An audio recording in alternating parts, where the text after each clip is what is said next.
since you were not at the other polling units? What I'm saying is based on your insistence and the fact that somebody of the person's caliber, blah, blah, blah. And I'm saying to you, because what I know is what I'm going to say to you, apart from being a politician, I'm a journalist. And when in doubt, you find out. If you cannot find out, you leave out. So I'm not ready to be here on national television, feed the people with falsehood. What I have seen in Okemesi, which is the microcosm of the rest of the state, is that we did not share money. If there was money to share, I should know about it. Okay. Well, I want to say thank you. Moses Jalayemi is the Chairman, Media Advisory Council, Shegwani Campaign Organization. Thank you so much for speaking with us. We appreciate it. Thank you very much. All right. Thank you for staying with us. We'll take a quick break. When we come back, we will discuss how the NSAS protest might shape the 2023 general election. Stay with us.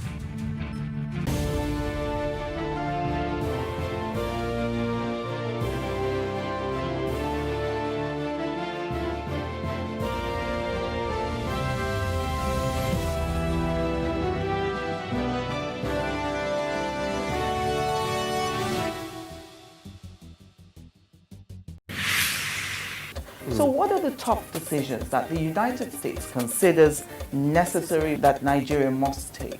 I like to think of my interactions as conversations, not interviews. And that's why I say asking questions is both an art and a science. Everyone says in Islam, you are allowed to have 4 wives. Is it mandatory?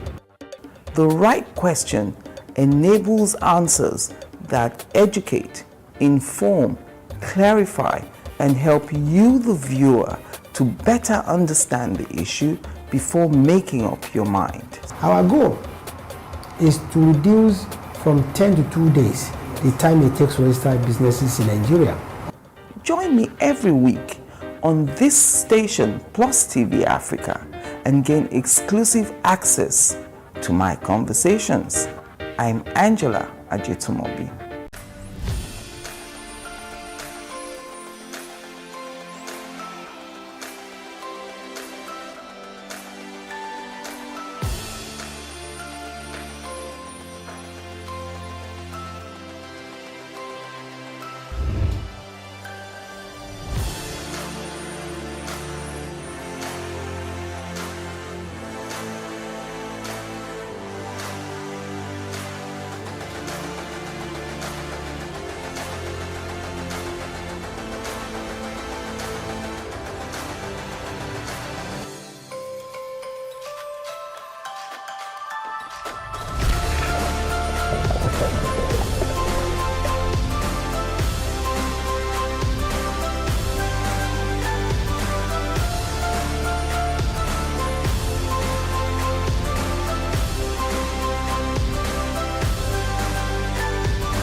It's still plus politics. Now, the sudden move by the Nigerian youths to fully participate in the country's general elections is not unconnected to the 2020 NSAS protest, which served as an eye-opener to that young Nigerian so that we can influence critical decisions in the country. Currently, most of the presidential and governorship candidates of the major political parties running for the 2023 general elections have vowed to ensure youth inclusiveness in their administrations if elected into office. It has also been observed that over 70% of those thronging to the facility for registration of youths registration actually are youths, I beg your pardon. Now, they are also preparing to make changes in the 2023 elections. But joining us to discuss this is Deji Awobide. He is a legal practitioner. And of course, Olalekon Ige is a public affairs analyst. Thank you so much, gentlemen, for joining us. Yeah, thank you, Miriam. All right. I'm going to start with you, Olalekon. A lot of people have made reference to the fact that the energy, the spirit behind the 2020 NSAS protest, be it short-lived, has seemed to have resonated with what we're seeing today, with the number of young people who are going out to get their PVCs, especially for those who seemingly are campaigning for the Labour Party presidential campaign, presidential candidate, I beg your pardon, Mr. Peter Obi. But really, is there a connection of sorts? Do you agree with that? But I can't see any connection between the NSAS campaign and 2023 general election. Since 2020, remember we've had election in Anambra, we just had election in Ekiti State. We had an election in Lagos State, I think for Lagos East Senatorial District. I hope I'm correct. And in all of these three elections, less than 30% of the registered voters have actually turned out on election day. So I'm not seeing any correlation between what happened during the NSAS campaign and what we are seeing at the moment. Close to 1 million registered voters in the Ekiti State, and roughly 310,000 or 320,000 people voted during the last governorship election in the Ekiti State. So you are wondering, it's not just about PVC collection, really. It's about people wanting to come out to vote. Are you seeing that desire? Are you seeing that urge in them to come out? We've had shouts about people going to collect their PVC and all of that stuff, but it's not really translated into a vast majority or greater majority of people turning out on election day. I'm yet to see that correlation, at least not with the last 3 elections we've had in Nigeria. Osun State governorship election is next month in July. Let's see whether there'll probably be a better turnout of voters than what we have seen in Anambra and what we have seen in Ekiti State. I hear many pundits, many analysts, many politicians, in fact, many young people say, oh, well, this was not as what we expected, but let's see if the next one. We've been saying that for the last 3 election cycles. And so it makes me want to push you again to say, what is it about us that makes us so energetic before the elections, but then when the elections come, we're dead cold? I think one linkage I can say here is that, look, I think more than often not, political parties don't throw up people or candidates who connect with the people, who can connect with the youth. I think a lot of young Nigerians are still disenchanted with the way and manner political parties recruit their leadership. No, check the last primaries of the 2 major political parties, and you could find out that, look, there were major surprises in many states across the federation. So I think the missing link is because political parties don't throw up candidates that the youth can connect with, candidates that the vast, greater majority of Nigerians can connect with. So if the political parties, whose primary responsibility it is to recruit leaders, to recruit candidates, to recruit the best of the best for Nigerians to see, then we can continue to see that missing link between a greater number of people turning out to vote for election and the kind of candidates political parties throw up. What we have more than often not are accidents of placement, people who struggle to get into certain positions, not necessarily because they are the best, but because godfathers have thrown them up. And more than often not, people don't connect with these candidates. Okay. Barrister, where's that spirit of the NSAS, the spirit behind the campaign, the spirit behind that protest? And I'm not talking about the violent ones who hijacked that protest, the hoodlums, the touts or the paid people. I'm talking about the young people who were sick and tired of the police wrongly convicting them, police officers taking advantage of them, those who were tired of bad governance, and those who said enough is enough. Where is that spirit? And just as I asked the fine gentleman, why do we think that this spirit might be behind the mass number of people who are coming out to get their PVCs? Again, what's the guarantee that when these PVCs are collected, they will not just become ID cards when election day, comes? Thank you, Marianne. I think Your question flows from the assumption that those who are trying to collect the PVCs now are all in favor of Peter Obi, or largely, is driven by that sentiment to go out and vote for Peter Obi.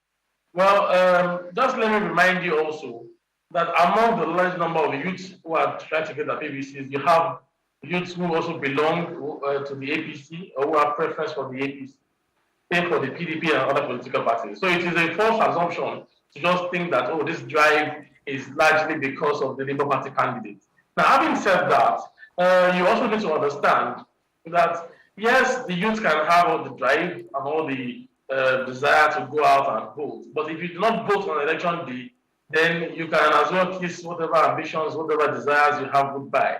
It's very important that you get the youth to go out there on that day and vote.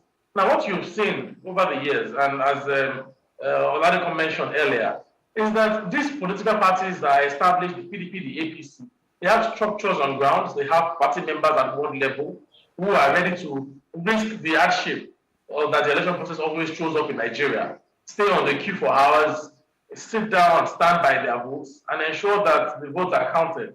Now, I'm not sure that when it comes to election day, that you will have as much youths really turn out and vote on election day. And I think it's for many reasons. Now, there's a fear of thuggery, there's a fear of violence that could happen on election day. So for that reason, many people will just sit back and try to avoid any conflict that will likely happen. And don't also forget that this particular ward level politicians, they are grassroots politicians, they know everybody in the area, they mobilize well ahead of time. If you recall, the APC began a massive voter drive, I think it was 2 years ago, to register people all across the country. So you would be wrong to discount the presence that these established political parties have and to assume that the NSAS spirit is what is driving this Peter Obi movement. Although people have argued on social media that Peter Obi is the third force, they don't want to put Atiku or the Jagaban, but Obi is their preference. But like I always say, and like many people who are very vast in politics in Nigeria would say, that there's no polling unit on social media.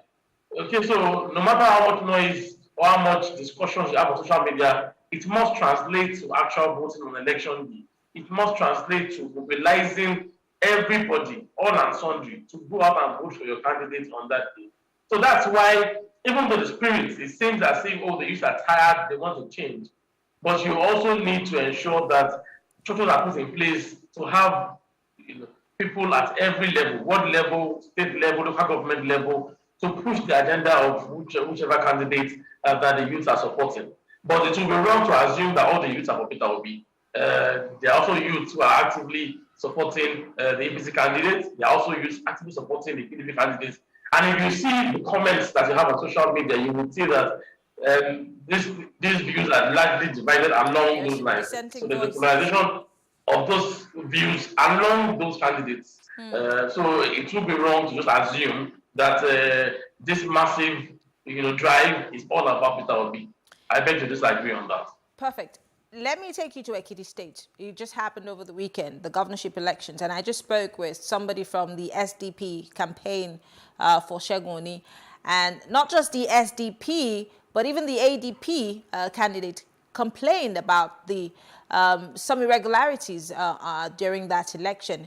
And I'd like to just, say what the lady said. I'm just going to not exactly say in her words, but she accused the APC, the PDP, and the SDP of vote buying both at the state and local levels.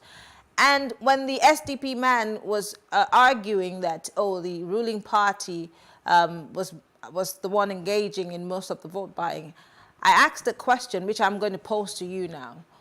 Should we be saying, or should we be apprehending INEC for vote buying? Should we be accusing INEC of not doing their jobs if the people themselves, who, as he said, have been impoverished, are tired of bad governance, the people who seemingly wanted a new lease of life are the same people who have been induced and have taken these inducements and voted for the APC?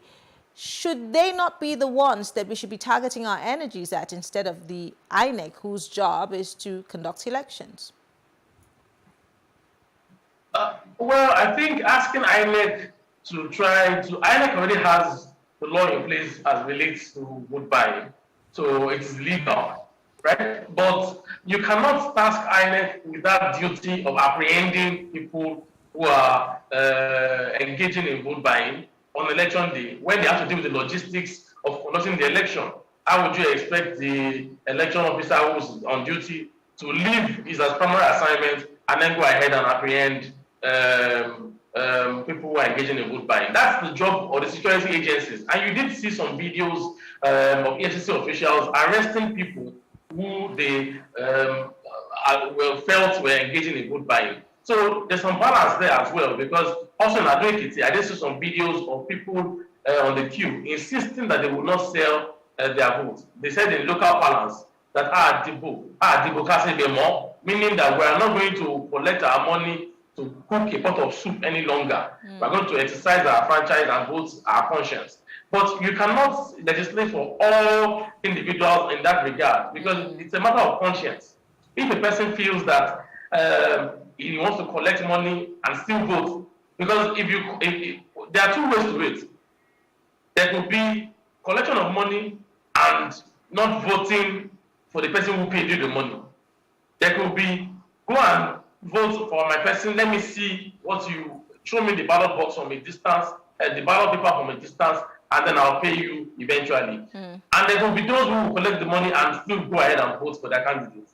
So we can't really say exactly how much of an impact the vote buying played out on the results, because we don't know how everybody voted.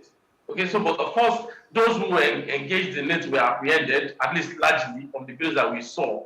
And really and truly, there's only a limit to how much laws you can make. The people themselves also must feel the pinch. They must actually be fed up of the entire system to say we would not collect any money in return or in exchange for our votes, until we get to a level where everybody is that enlightened. And the problem I also have with education and enlightenment is that there are those who are also enlightened who also took money for this to extend their franchise. So education really, you can argue that those who did that were illiterate, but we cannot say for a fact that all of them are illiterate. There will be people who are also enlightened amongst them who still took the money because it was being offered and they took it, and still would have voted one way or the other. Okay. So when it comes to vote buying, it's something that we need to find a way around. We need to sit down together and look for how well to make the laws effective to prevent vote buying. Because even the policeman you put at the polling booth, you have one or two policemen against maybe a barrage of thugs who are there lying low. So what is the security arrangement for the policeman at the polling booth? If we arrest and apprehend one person, what happens to him when he's going home? Is there any security apparatus in place to protect him if he does the right thing? Or are you going to leave him to his fate when the chips are down? So those are the issues that play out, pragmatically on election day. Okay. That it will be unfair to say or abuse a policeman for not doing his job when he knows that his life is on the line. Okay, back to you, Olalekan. He's just made an interesting point about the voter education aspect of our electoral process. But I'd like to quote the ADP governorship candidates, the woman, who said, despite the voter education and sensitization campaigns that had been done before the elections, these parties and, of course, the Ekiti people still engaged in the issue of vote buying. So does it mean that this sensitization does not really work? Is it pouring water on the back of a chicken? Is it that we Nigerians in ourselves are not yet as tired as we think that we are? And so, or maybe we have also acclimatized, or could it be that we have grown into becoming used to the inducements? Because you see, let me use the local parlance, half bread is better than none. What exactly is the issue here? Because again, this might, one way or the other, determine on a larger scale what will happen in 2023. If you have an idea, help us understand. But I think it's a mixture of a lot of things. You can talk of the general Mali in the system, talking in terms of corruption. I'm sure you know that we have serious question marks when it comes to corruption. We've heard issues about Nigeria being among the most corrupt nations in the world. So you could say, look, corruption is part and parcel of our lives as of today. Then also add it to the fact that, look, one of the things that encourages impunity in any system is lack of quick dispensation of justice. So you can also blame our judicial system for part of the reasons why we still continue to have vote buying. Because if you apprehend people and you are unable to prosecute them 1 year, 2 years, 3 years, 4 years, 5 years, 6 years, 10 years later, then you continue to encourage impunity. Because people now know that even if I'm arrested and taken to court, I may never get justice in 20 years. I may never get justice in 10 years. So you see, part of what encourages impunity now, that's why political parties may be encouraged to continue to do this, because they know that if people are arrested on election day for vote buying, the case may not even get to court. If the case does arrive to court, when will justice be served? And remember, like lawyers will always say, when justice is served, it's not just to the accused. What of the society? What of the court itself? What of the administration, of justice in the country? So you begin to understand why we continue to have impunity in the system and why a lot of things continue to happen.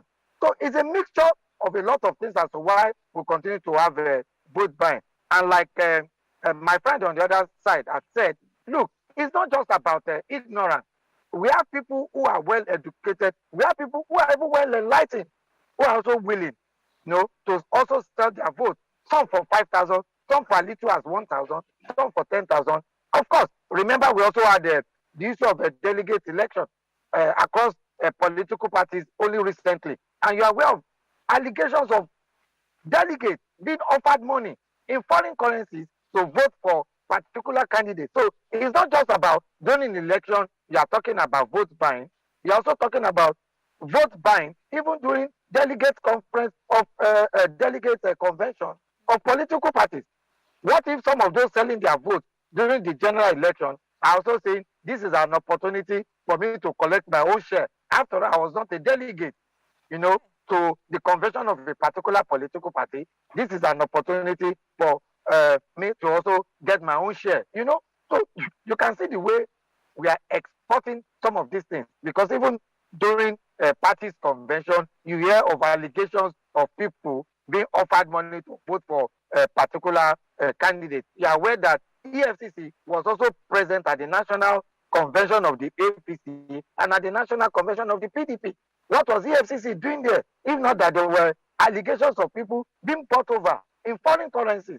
So you begin to understand that, look, vote buying isn't just going to be down to voter education. We must also be able to successfully and quickly to prosecute those who have been arrested during elections for buying votes. All right. Well, because of time, Deji, I'll just give you a minute to respond to this. How optimistic are you, Deji, in terms of the youth and, of course, the average Nigerian who you and I think has been overly impoverished or is tired of what's happening in today's Nigeria and wants a better opportunity? How optimistic are you that we will come out in full force and cast our votes for the right person, depending on who that right person is and who we think that right person is? Are you sure that we are going to see a renewed vigor come 2023, or is it just going to be business as usual? In a minute. Well, I think that as it concerns the elections next year, I believe that the candidates of the APC and the PDP, as well as the Labour Party, have a very large following.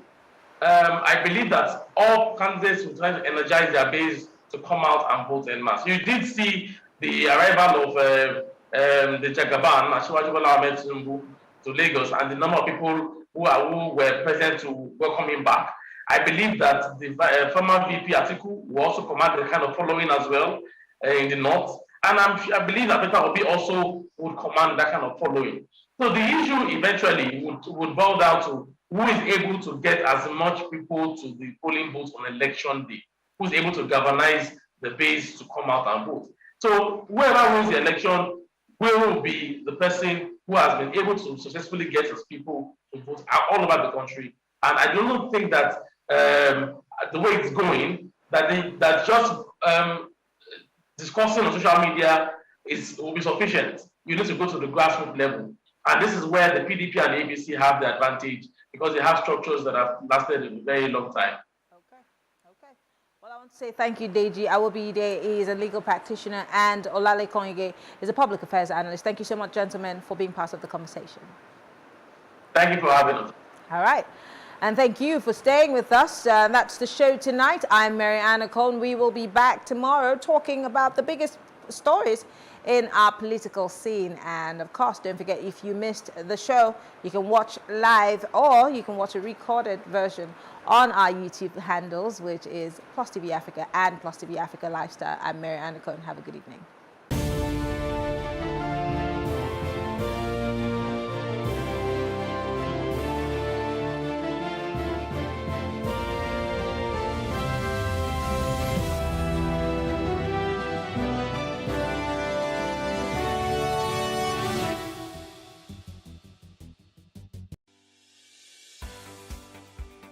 Businesses in Africa can be very challenging.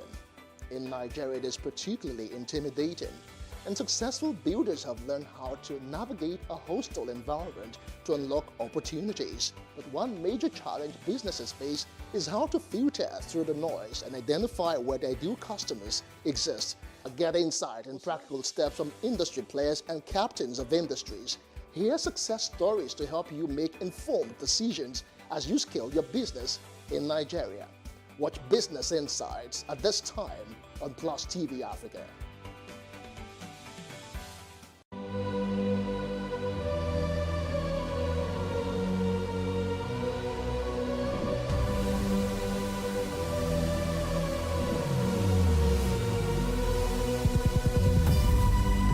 What we do not understand, we will stigmatize. What you can see is the remaining of the tanker that exploded. The suspect equally confessed.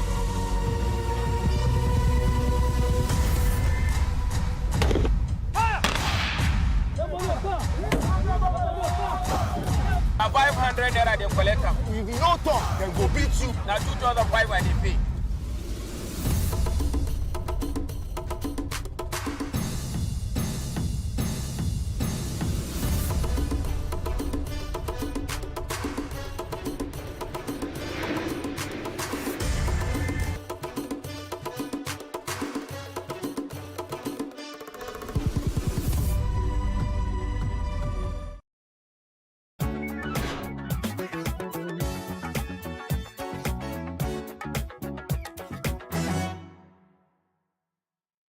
Politicizing our humanity. You see, Nigeria today has become a den of unknown gunmen. And I say that because for every new report you see now, any news, anything, you see unknown gunmen kills 20, unknown gunmen kidnaps 50. So any small thing is unknown gunmen. And the level of insecurity in the country today has risen. You know, so today we no longer ask whether our lives are, and properties are secured. We only ask who is next to be killed or kidnapped. You know, we check and we see, okay, whose family is next? Which family is going to be thrown into mourning? So right now, Nigerians are only waiting, and we're waiting and saying, whose turn is it going to be? The level of insecurity in the country has become extremely worrisome. The lapses created by government, by the inaction of government. You know, government had the opportunity to nip this insecurity in the bud. You know, when it started, you know, it started like play. It wasn't this bad. It wasn't this bad. But now, because of government's inaction, we are caught up. And it seems as if there's nothing that we can do about it again. So now it is even worse. It is worse that we as citizens are not making enough noise about the right things.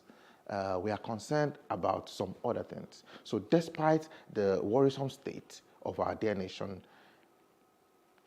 the plague of politicizing any little thing, we are quick to say, now this party they run amo, now this party they do amo, is because of this party. And so right now, we are trivializing the problems and the challenges that we are facing as a nation. So there are talks all over social media claiming that the violence and actions leading to the high level of insecurity, which now threatens our very existence, are sponsored. Members of the ruling and opposition parties have thrown all caution to the wind, and they exchange blames. It is this party, it is that party, rather than just actually recognizing terrorism for what terrorism is and taking actions to stop the incessant killings and kidnappings, which is threatening the very existence of Nigerians. We must stand united or fall divided. We must stand united. Nigeria is at the very brink. We are at the very brink of war. And I don't think we are saying this enough. I think everyone is just looking at, okay, maybe because the thing never touched me, make we just look at, and everyone is just playing with the situation. The situation has become so dire and would worsen if we do not join voices and actions and implore the government to take decisive actions to protect the lives and properties of the people. We must educate and reorientate ourselves. We must advocate for peace and tolerance. Negative and irresponsible tribal comments, it has no other thing to do than to incite violence. So it breeds this intolerance that we have for ourselves, and this tribe will say, now these people, if these people come out, we will get peace and all of those things. And then we wonder why some people are killing another tribe, and why another tribe is killing another tribe. So I feel we must be able to preach peace and preach unity, if at all we want to see the end of this insurrection. I have always said this, and I think this is time to say it again. In terms of, if we're talking about security, I think the time for decentralization is now. The power that the federal government wields as far as security is concerned is too much.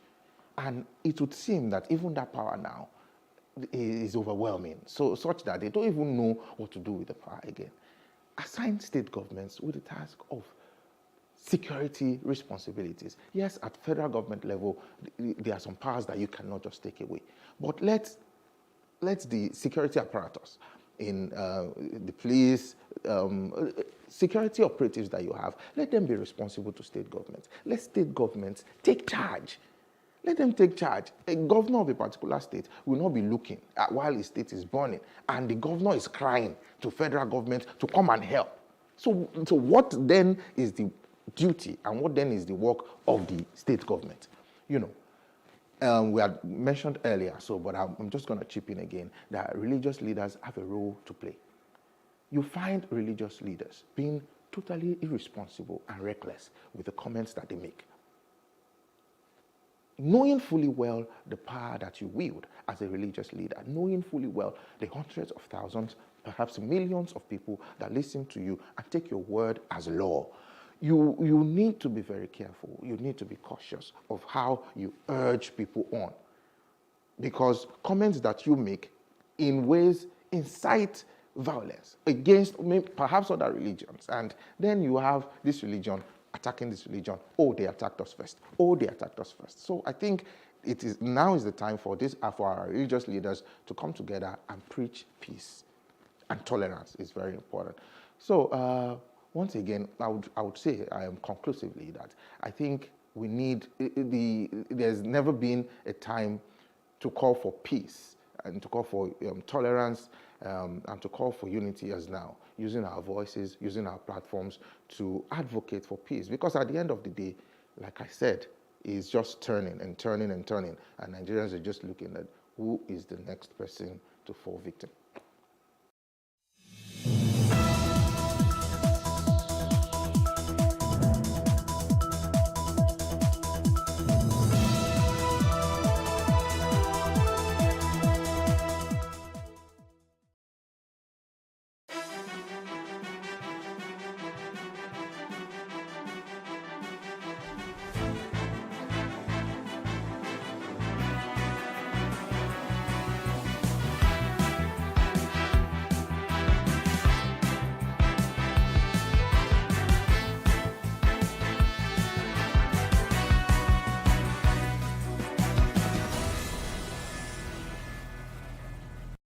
Hello and welcome to What Are You Saying?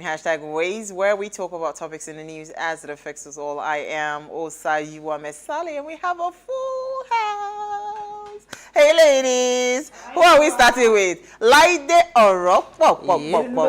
Hey. How are you? Have you fine, been? Until I came in and you were telling me that my highlights were not highlighting. My eyeshadow was not shadowing. Who I wanted to, you know what's gonna know. How exactly. How's everyone doing? Laide. Have you guys missed? So we've missed you. Say it now. I've missed you. How have you been? I'm How good. is the what's the Alaga business? It's not flowing as well because I think I need sort of like a mini surgery on my voice. Oh, really? Yeah, because I lose my voice very easily. Quickly, Yes. yes. And I've been consulting with an ENT specialist so that I can get that sorted out before I can really commit.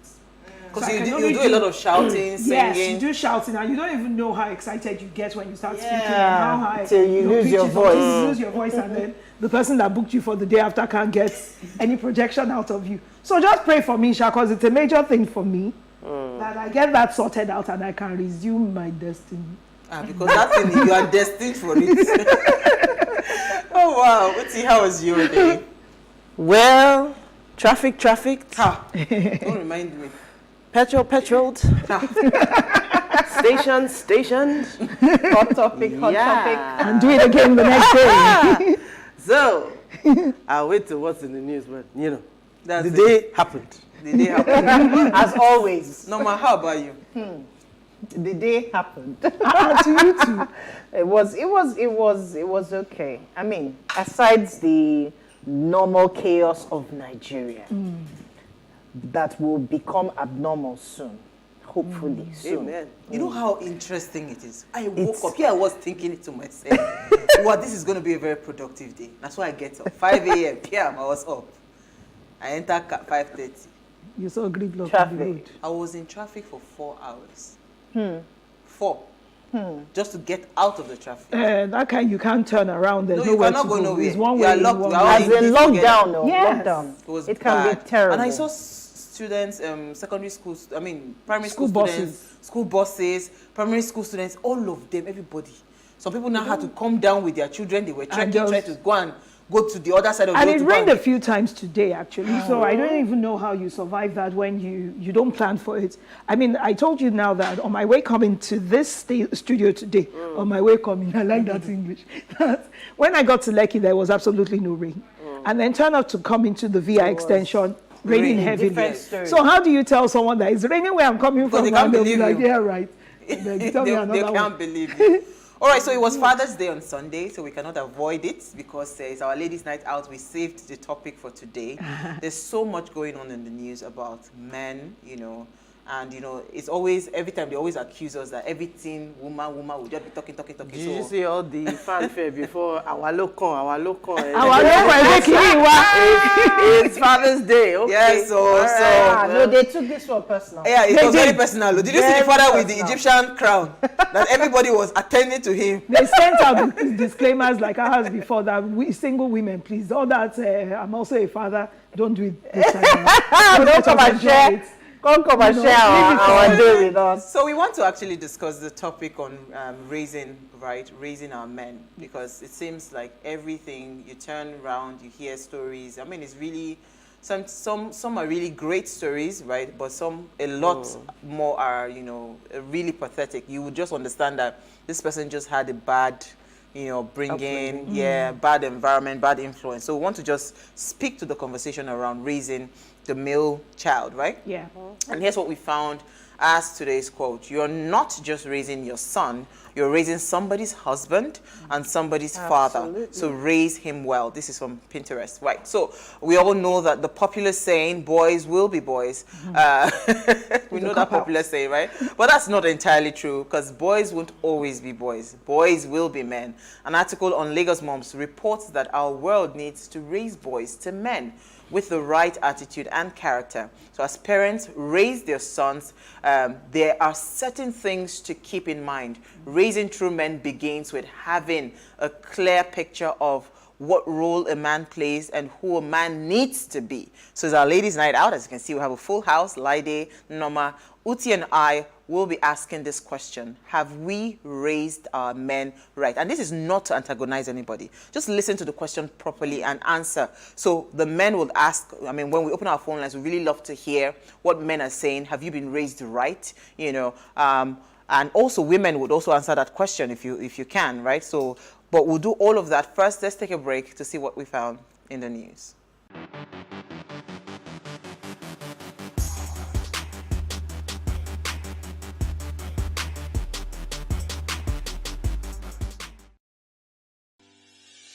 Increase the reach of your events or business services.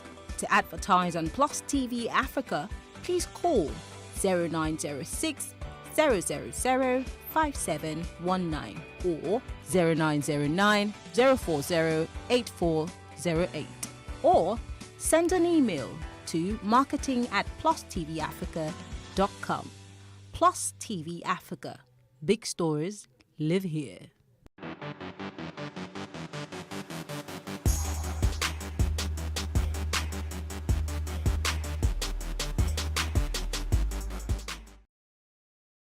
All right, you're still watching Ways, now celebrated on the 21st of June. International Yoga Day celebrates the physical and spiritual prowess that yoga has brought to the world stage. While it is an important source of exercise and healthy activity, millions join in and practice on a daily basis. For many, these routines are a way of connecting the body, mind, and soul in a way that has existed for centuries. Now, yoga is considered to be an ancient practice that originated 5,000 years ago in India. Yoga was developed as a way of interconnect, or a way rather to interconnect the mind, the body, the soul, to step closer into enlightenment. So as the practice became popular in the West, it became popularized as an exercise and relaxation method with claims to help the body's general well-being, alleviate physical injuries and chronic pain. Now, the idea behind the International Yoga Day was first proposed by the Prime Minister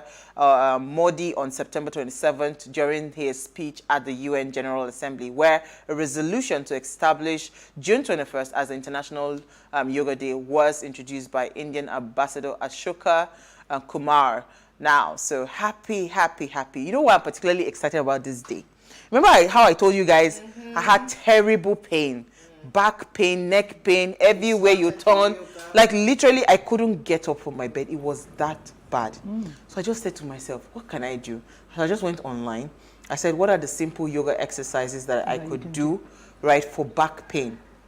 And guess what? Eventually, I was able to find a particular lady that I now use her routines. It is amazing. And you know, the funny thing is that I'm excited about, because when I'm waking up in the morning, I have a lot of mental alertness, right?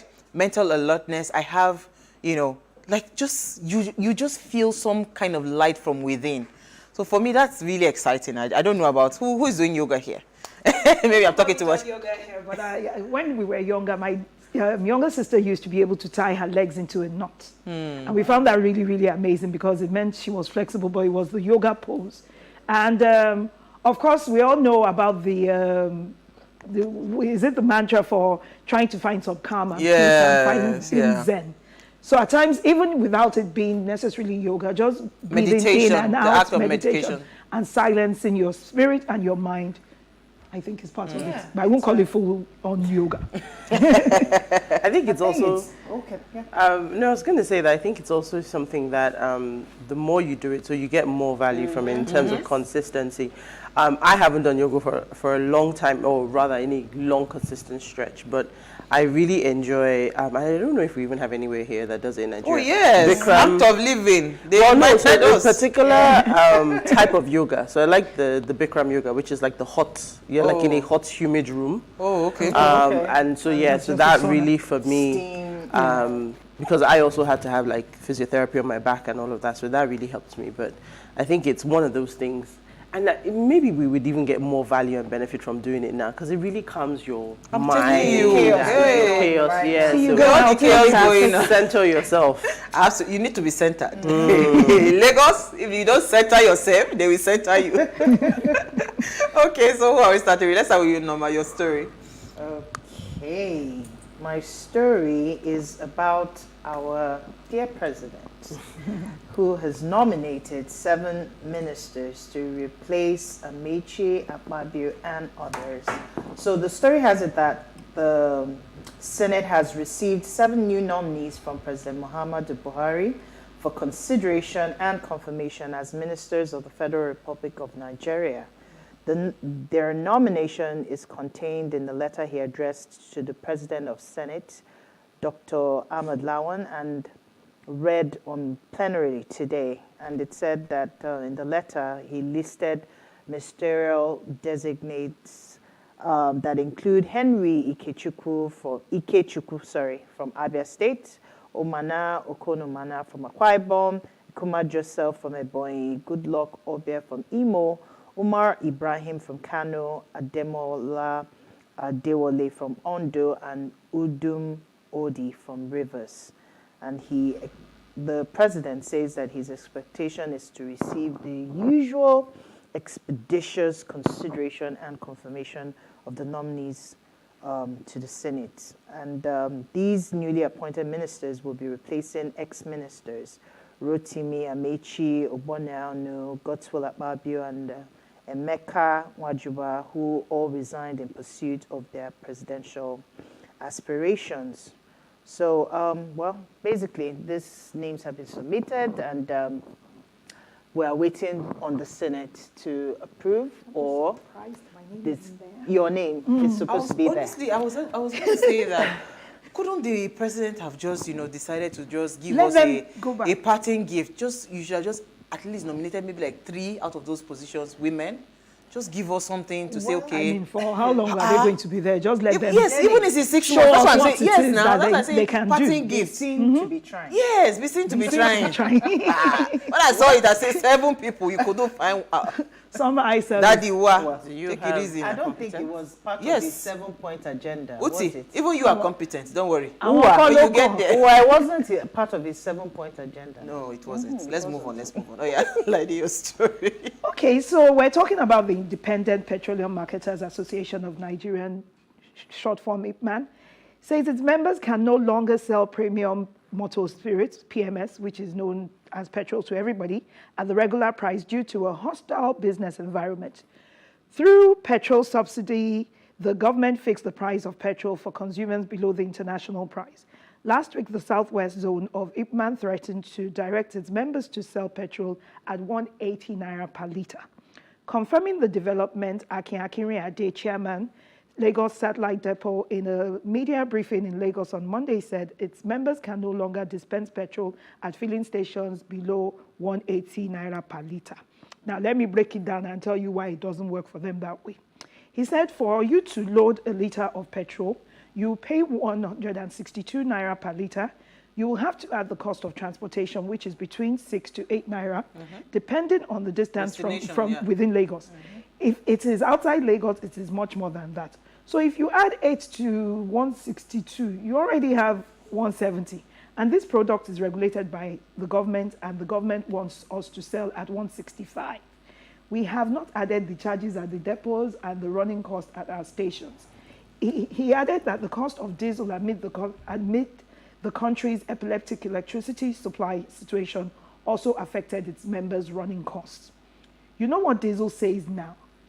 and you know how epileptic power supply is. We run on generators using diesel at 800 naira per litre, he said. There is no station in Lagos or anywhere that uses less than 50 litres per day. Queues for petrol resurfaced in Lagos on Monday, days after scarcity surfaced in Ibadan, or your state. One thing I want people to try to Google, do research on. Try and find out the meaning of the petrodollar and the history of what that is and why it keeps affecting us. Because when the war started between Russia and Ukraine, for a lot of people, we couldn't really understand how it was going to affect us and why it needed to affect us and why the prices kept going up. And I hadn't been in a place where I had to be responsible for operating with diesel. So I didn't know the wars that were awaiting me in the near future.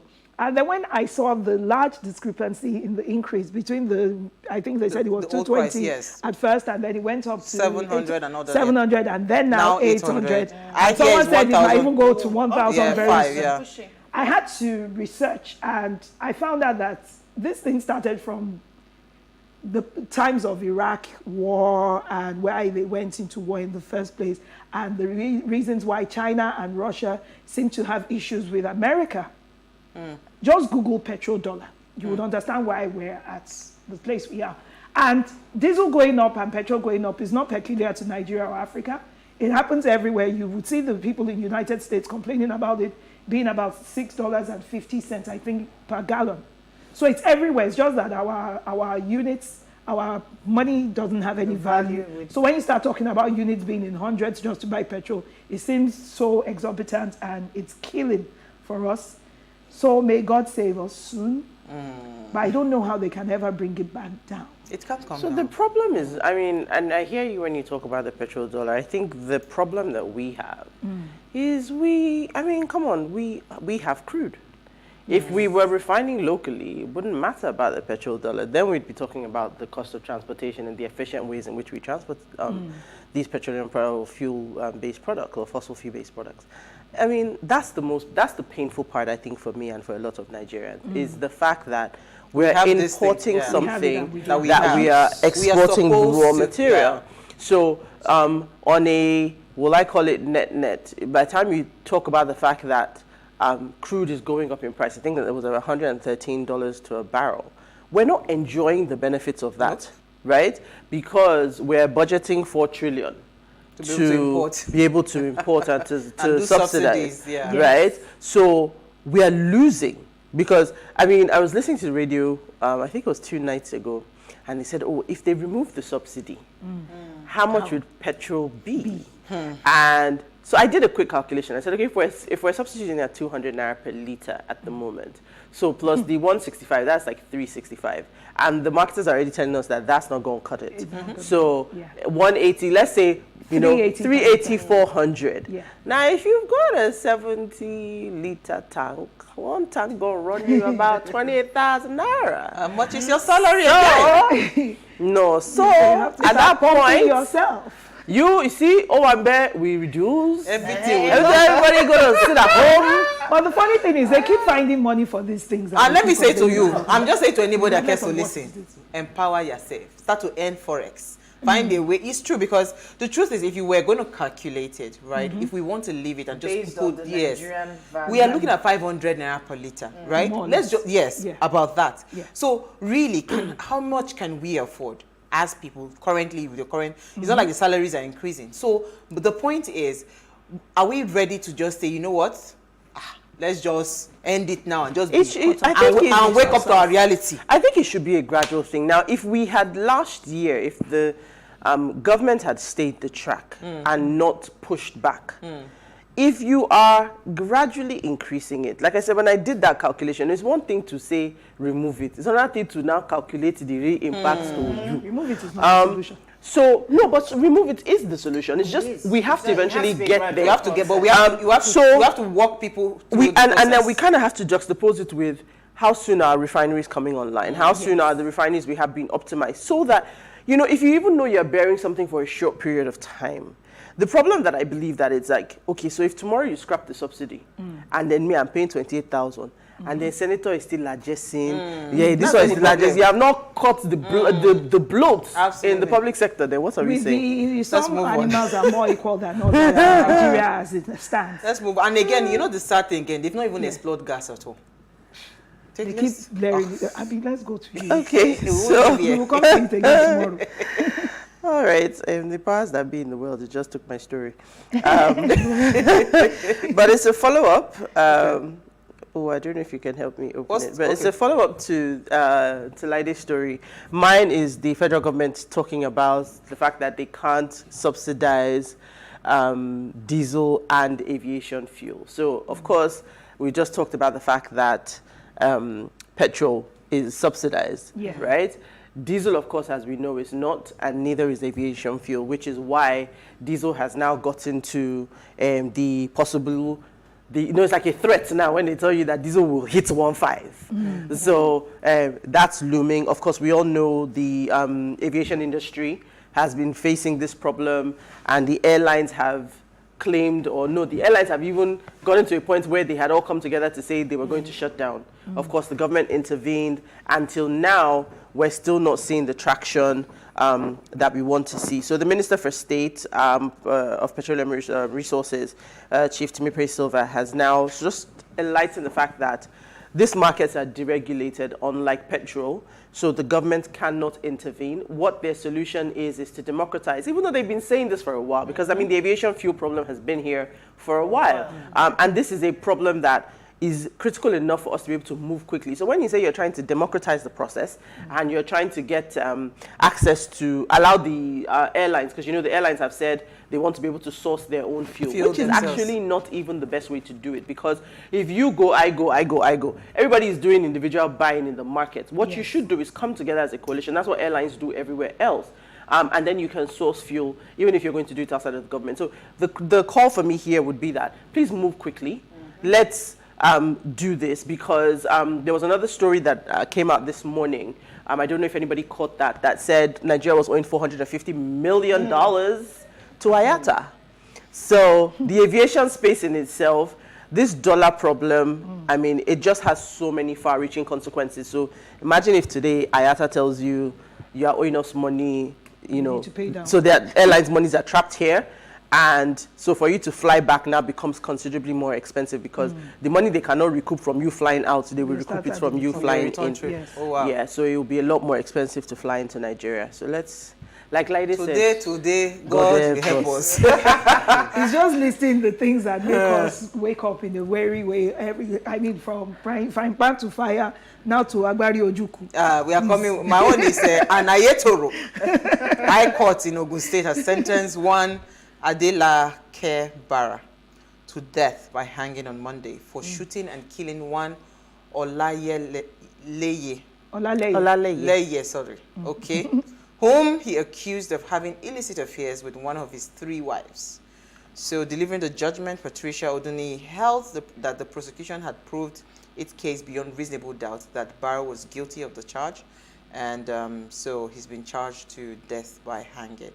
Let me see if I could quickly find something. Barra, who has 3 wives, brought out a gun and shot Oke in the head, while the latter was trying to explain that he had no affair with any of Barra's wives, as he accused.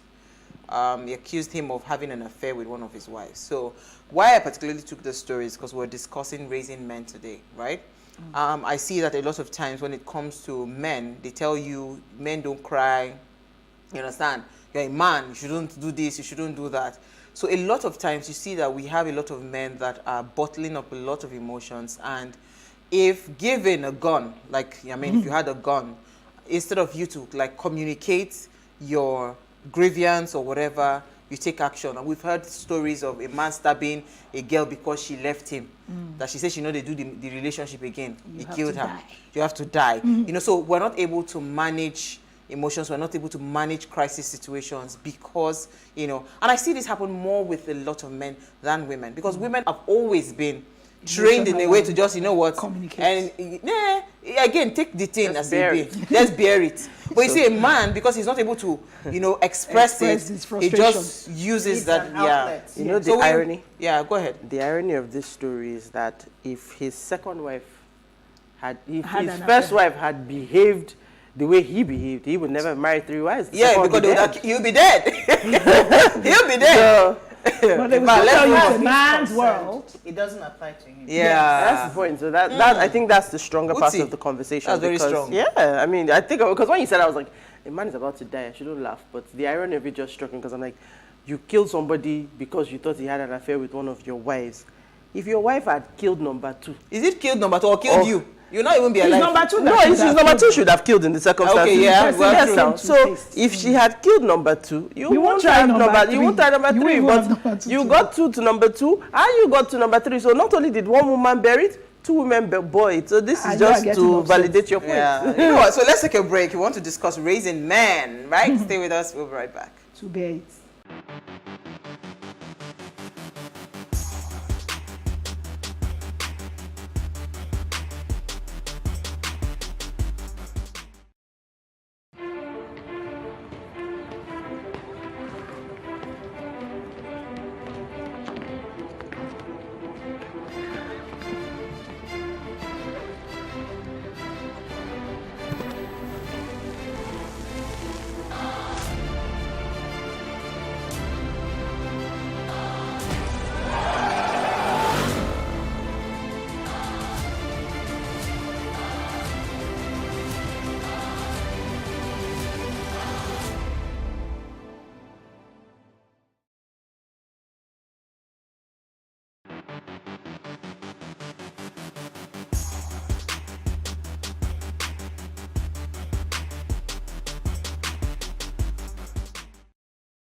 All right, thanks for staying with us. Now, clarity about the roles and responsibilities of parents in raising boys will aid in bringing up a boy into becoming a man.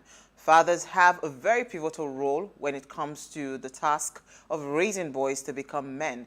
This is because boys easily pick up the masculine traits from their fathers or men around them.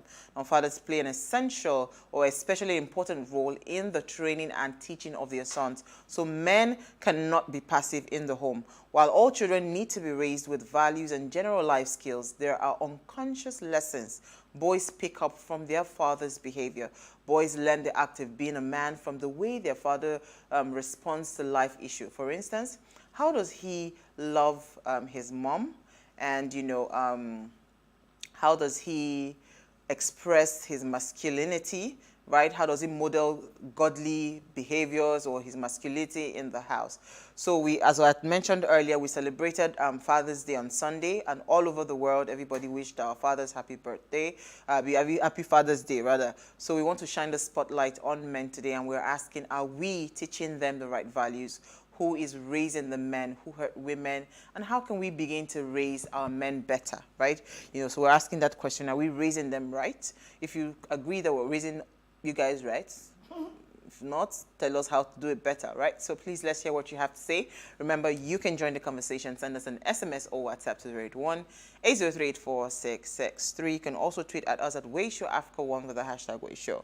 So, I mean, this is a very interesting conversation. I really love the conversation because it speaks to a lot of things, right? There's so many things. I mean, you hardly go on social media today and not see one story about, a man. I mean, did you guys see that video where the boy had done, I think, a Facebook Live? It was not in Nigeria, where he had done a Facebook Live. The baby was there. He was already calling his parents, please take care of the baby. There's one money somewhere. Mm-hmm. And he ended up killing the girlfriend and shooting himself and the baby was left alone. You could clearly tell that this boy, something had happened, but he couldn't handle whatever it was that happened. All he thought to do was, let's just end it. Yeah. So, and this is what we see play out all the time. And, part of the reasons we have a lot of issues today, that we are fighting in the society is because of the way we are raising, the children around us. So that's what, just prompted this question around the men. Since we are trying to also shine the spotlight on men, that's the question. So let me start with Uti Elu. Where do you think I was going? I don't know. So what do you think? Do you think we have raised our men right? feels like a minefield. Yes and no, because there are good men out there. There are men that were raised right. I think beyond gender, are we raising well-adjusted children? Humans. Thank you.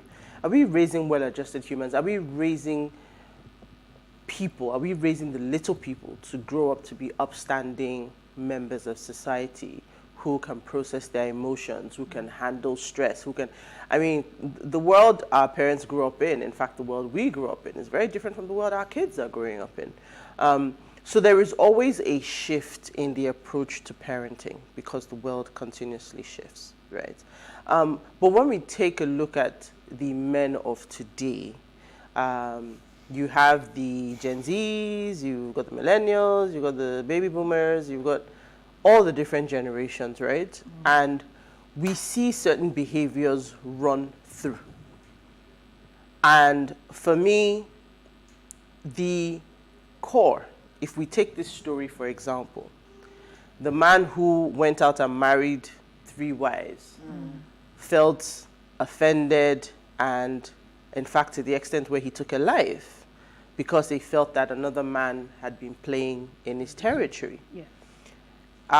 The first thing that I will speak to, which, of course, we've talked about many times on the show, patriarchy. A lot of the things that, a lot of the, will I say, 60s, 70s, even some 80s kids all play strongly in this space. So you hear a man talking to a woman and he says, I won't talk to you because I have one like you at home. There is a cultural element that has fed that narrative, right? So when we talk about the concept of raising right versus wrong, what are you defining right and wrong based on? Because if culturally that was allowed to thrive, yeah, so that makes it right. That was right at the time. But because, like I said, every generation, it shifts. Has evolved. And it evolves, thank you. So you see that what was essentially right back then, because I mean, if we even think back to our fathers, a lot of our fathers didn't do emotion. They were, this is what it is, this is, I mean, I love there was a skit that was going around a few days ago. What's that actress, the Jollof Rice actress? What's her name? The one we're watching in that movie. Which one? Selena? What's her name? Oh, yeah, Bimbo. When she did the video with her dad, the prank on her dad. Yes. You could see that her dad was an old school dad. Yes, now. Pregnancy for understand it. So they say, I'm dad. He was lie.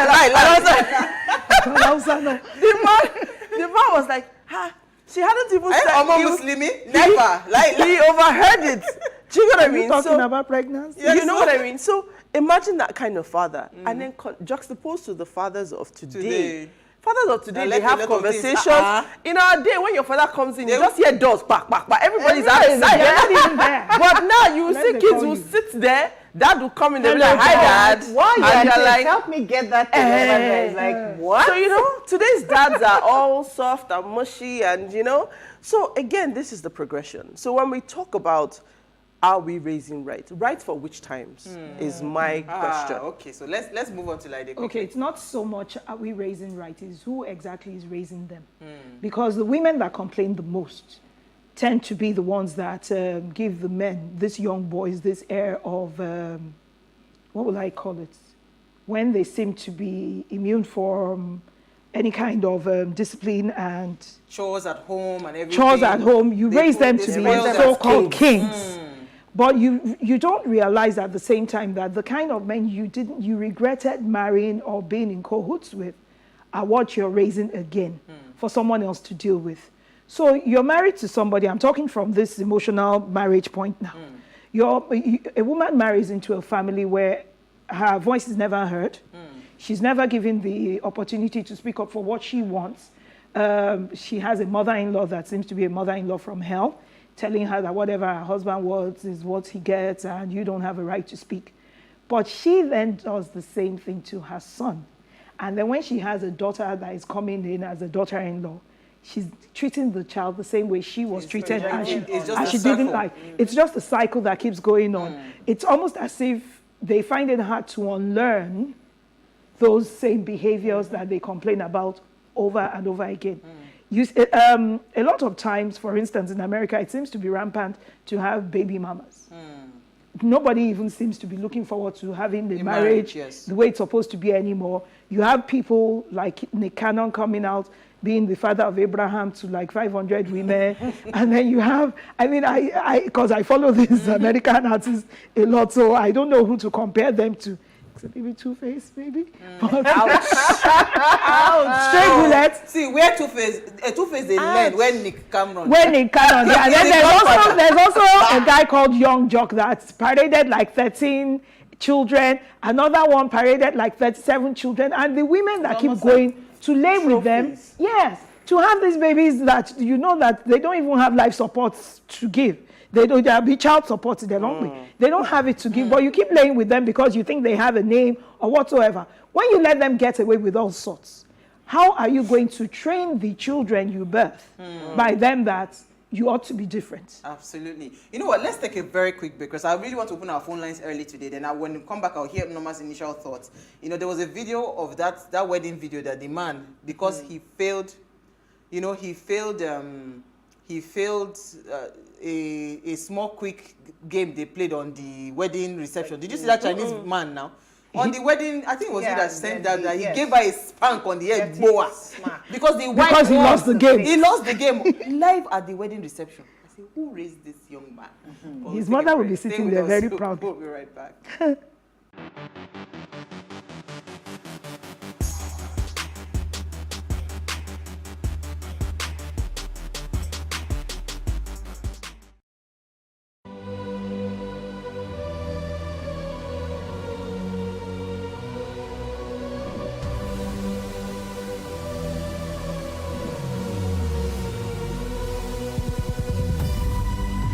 What we do not understand, we will stigmatize. What you can see is the remaining of the tanker that exploded. He suffered equally confessed.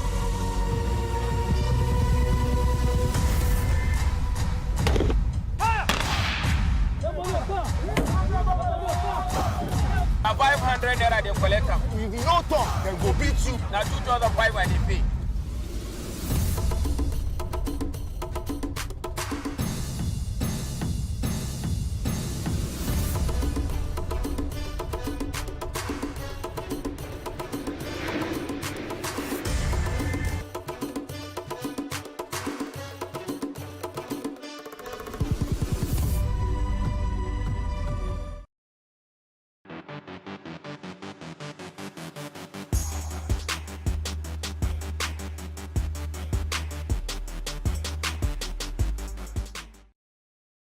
All right, thanks for staying with us. Now, if you just tuned in, it's our ladies' night out, and we are asking, have we raised our men right? Please, let's hear what you have to say. Remember, you can join the conversation. Send us an SMS or WhatsApp to 081-803-8663. You can also tweet at us at Weisho after one with the hashtag Weisho. Please, our phone line is now open. You know the rules. Turn off the volume of your television set so we can hear ourselves. The number to call is 07025007749. So, Noma, I'm not taking your initial thoughts on the topic. It's interesting because the times that we are in is very critical, so to speak.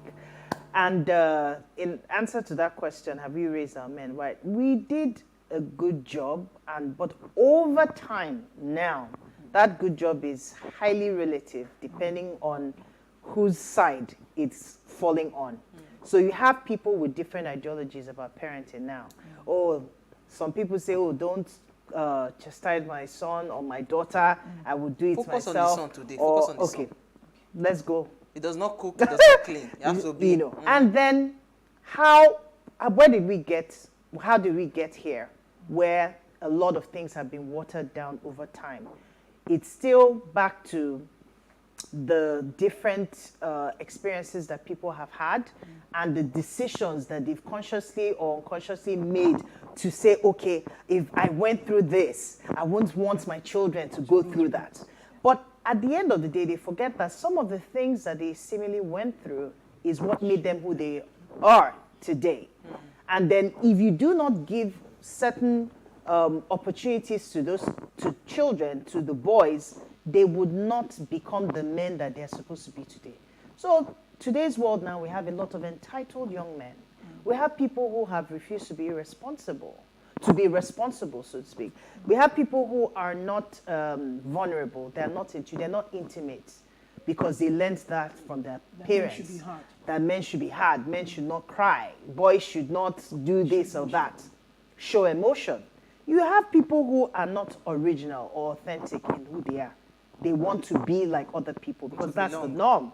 That's what's reigning, what's trending. You have people who are always entitled. So you have conversations. Sometimes when I have conversations with young people, especially the women folk, you hear them say that, as in, I don't know if it's a baby that I'm talking to, because you see a full-grown man, some of the things he does. There was a video I saw the other day, and they said, okay, a guy and a woman, they were dating, and then while maybe she was feeling very lovey-dovey with herself, decided to take a scoop of food from the guy's plate. And the guy just started, you know how children throw tantrums? I started doing like this and laid down on the floor and rolled on the floor. She was shocked. That you could see the shock on her face. But that could have been a skit, but it represents a whole lot what we have to deal with in the boys of these times, in the so-called boys to men of these times.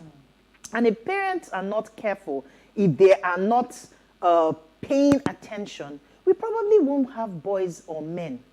In fact, men will go extinct, really, because the mindset that we have about men, or we've been taught over time, is that they are the head.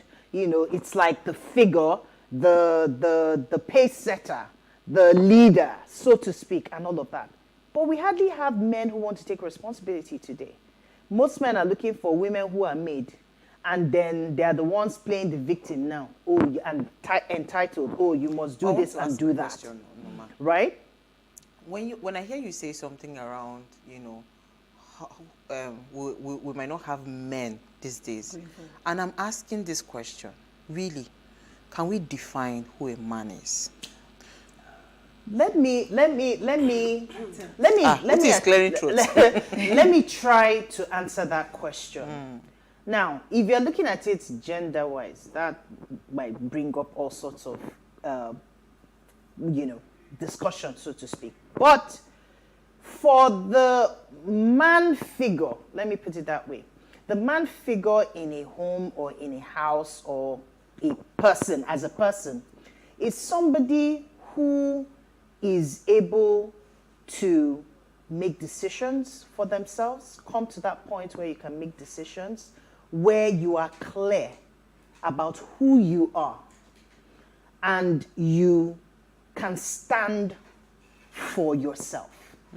A man is somebody who has the ability to lead, whether it's in his home or wherever he has But are these not all common traits that should go with every and human this being? is not, well, we're talking about men now. And I wanted to just add that this is something that should cut across humanity. Everyone should be able to rise up to what they should be as human beings, right? Okay. So if a man who is, in terms of figurehead now, because when it comes to authority, somebody has to lead. So in the context of family, the man is expected to lead the home front. Right. So that is the context in which I was saying. Now, if you have men who cannot, okay, let me go to the Bible, where the Bible says he will leave and he will cleave, right? He will cleave to his wife. And then you have people who get married and they're still reporting to the home front. Or you have people... No, don't go. Hold on. Let me take again. Because that one, you are treading on dangerous territory. I know. Okay, you're live from Abuja. Thank you for calling. Hello? Okay, yes, thank you very much. So the question is, have we raised our men right? Okay, so I'd like to say that our parents have tried their best to raise the boys as much as they know how to. For example, I am married, and I remember when I was growing up, we had some things that the girls did and other things that the guys did, But now that I'm married, My husband supports me when it comes to household chores and all of that, you know. And then talking about leading, there are different types of leading. If you ask me from my experience, you have financial leadership, economical leadership, emotional, and all of that. Even spiritual. You know, there are times when I expect, as the head of the home, priest of the home, as they are called, he should be the one to wake us up in the morning to say, okay, let us pray. You know, it's not happening, and then that's the atmosphere I want to create my home. I lead in that area. You know, so because it creates a good atmosphere, everything just works out well, we bond and all of that. Financially, he makes the money and all of that, but when it comes to planning the money, he's not very good with it. You know, so what do? I take the lead in that area. I'm good with planning and all of that, and he allows me access, you know, to the money to plan it and all of that and all of that. You know, so all of these things, they all have their own various segments. You know, but when it comes to whether our parents have, you know, if we have raised our men right, they have done the best they can do. You know, so it's now left for what's left to be worked out, you know, by the women and by the man if he's willing and open for learning. Okay. You know, so that's Thank you so much. Okay. Men are meant to provide, protect, and profess. It's always been what was expected of a man. It was when women started demanding equal rights because they had to go out and work that lines started getting blurred about what a man is and what a woman is. Now, most times now when women want to justify themselves in certain behaviors, they say, I'm bringing in as much money as you are, or I brought something to the table, as if that stops a man from being a man.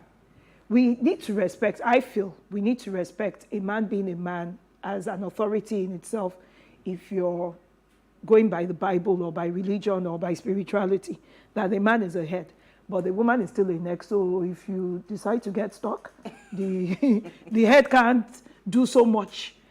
When we say, are we raising our men rights? I think about it being about sensitivity and empathy for the other gender, for human beings in general, but particularly for the other gender. Because if I have experienced a man being a woman myself, and then I experience a man being a mother to someone of the male gender, I have to know what it is that I dealt with when it came to man-to-woman relationship, and then see if there's a better version of that I can help create by nurturing and by advising about sensitivity to people's issues. Because generally, what a man can do nowadays, a woman can do as well, most times. Yeah, so that's why I need to understand what a man is, who a man is. We have George from Benin, I believe. Thank you for calling. Oh, from Enugu, sorry. Thank you for calling. You're live. All right, I'm on. Okay. Well, I'm really enjoying your topic. But I think if we go the way we are going now, we'll make it too academic. I think it's just a thing of the man. To be a man is not because you are producing children, but because you live up to your responsibility. And it cuts the same way for the woman, because the woman was made from the man. So it's not like the man and the woman, they are different. They are just the same thing, but just doing different things for what will be good for the family, for the community, and for the world. I think what we should just do is have an open mind in terms of what is good for the good is good for the gander, knowing full well that whatever the man enjoys, if the woman enjoys also, the community is built on just doing things that for the better place. Absolutely. Thank you so much, George.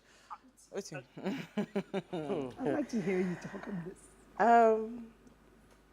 It's interesting. I think that for me, I like to look at the shifts. So when you talked about women now going out and earning money, I'm old school, right? I don't care how much I make. I think that some roles are gender specific.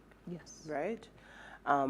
I think that, and this is me who is full on killing it on both sides. I'm going to toot my own horn. Leave it alone. But anyway, I feel that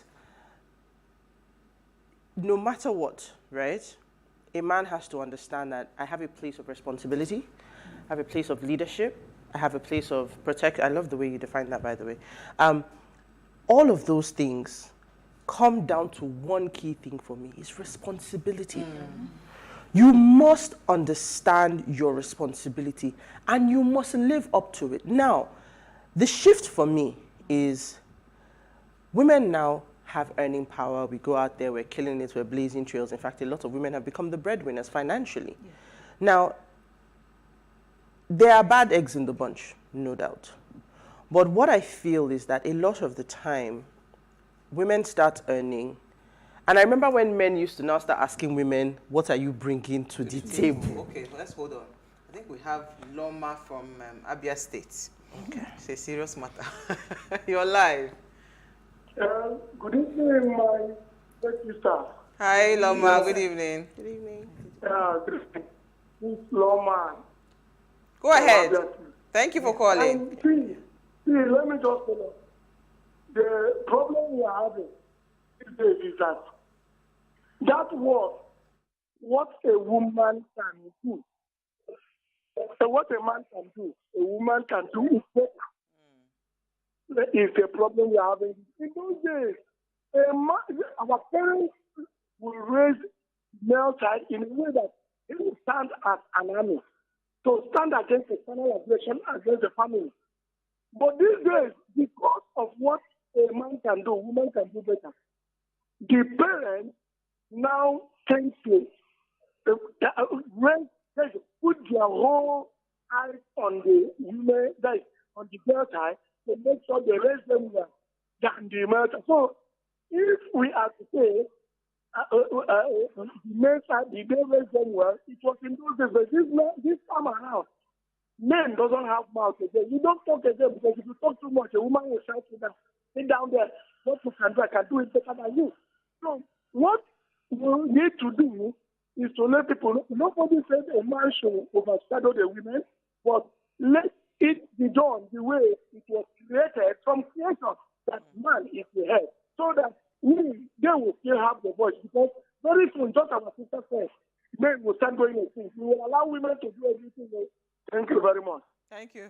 We struggle to hear him a little bit, but let's take some comments quickly because. Okay, so good evening, ladies. We've not been raising the men rights. In the earlier days, boys were raised to be semi-king, playing and not allowed to do house chores, but now even modern parents are still discriminating against their girls. Most times you hear mothers saying things like, don't you know he's a boy and you're a girl?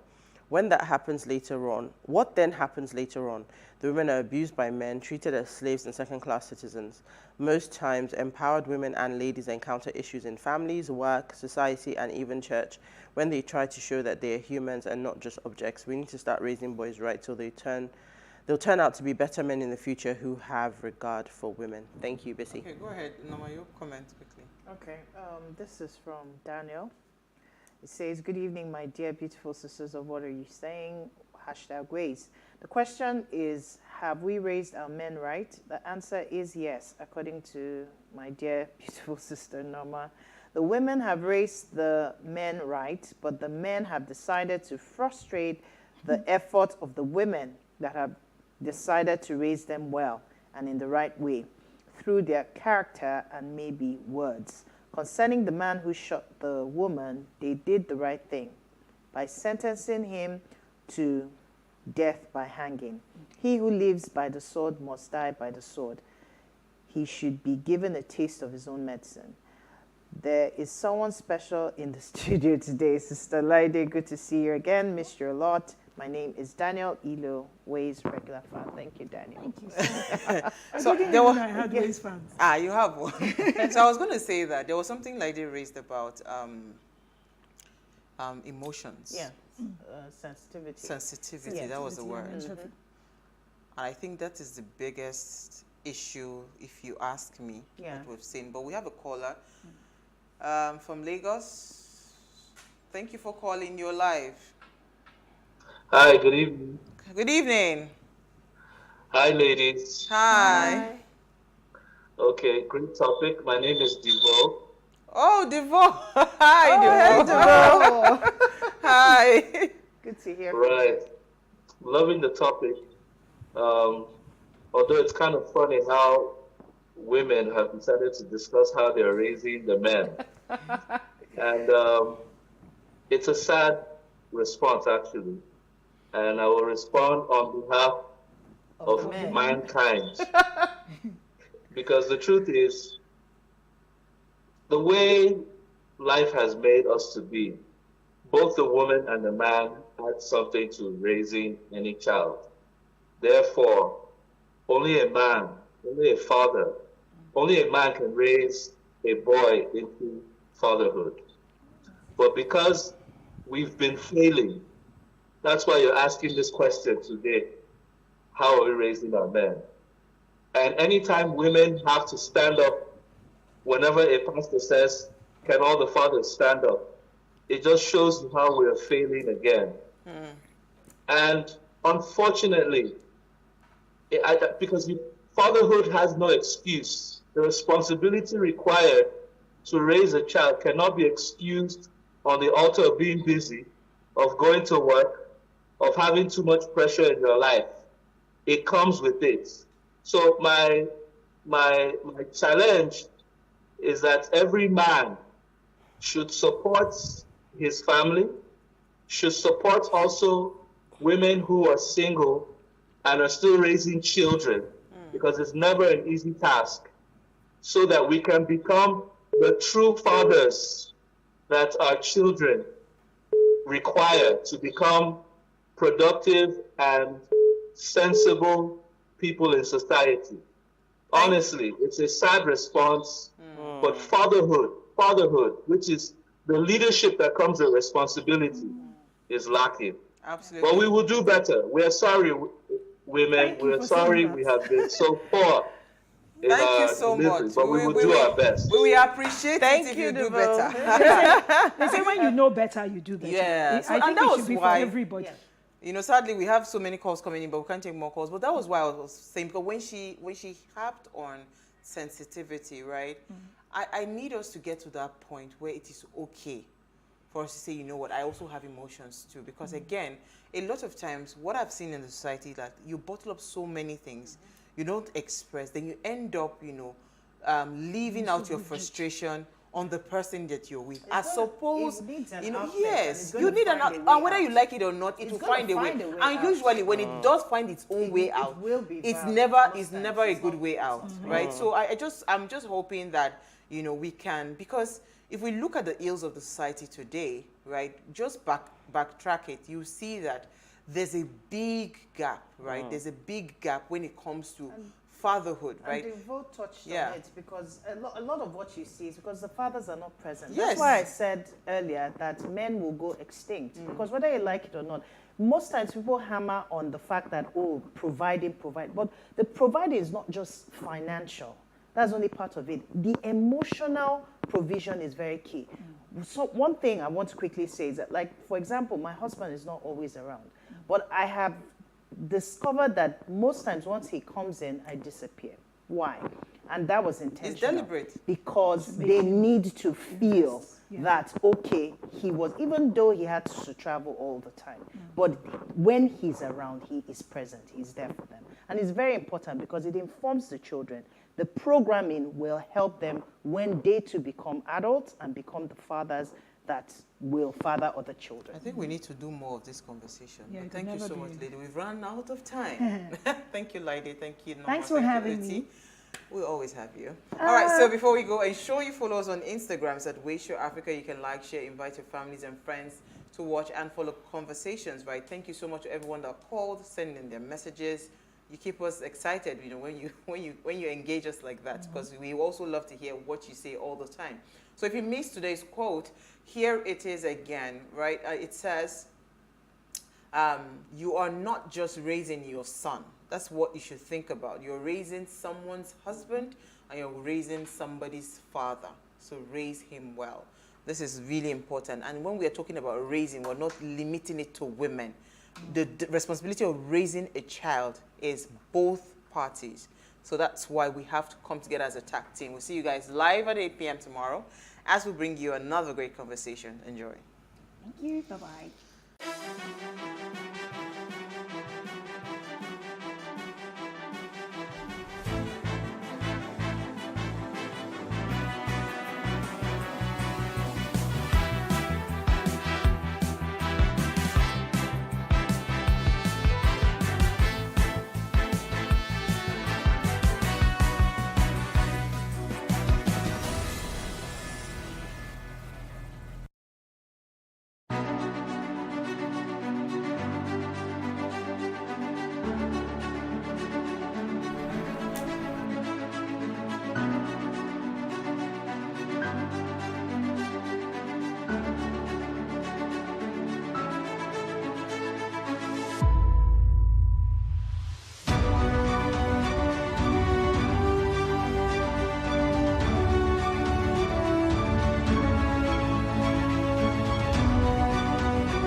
On The Breakfast, President Muhammadu Buhari nominates 7 ministers to replace those who resigned recently to pursue their respective political aspirations.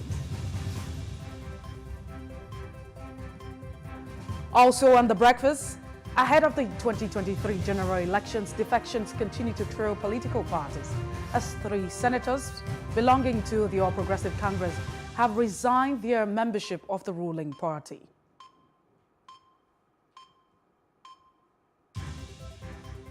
And don't forget, we would also be looking through today's papers and bringing you great analysis of the biggest stories of the day.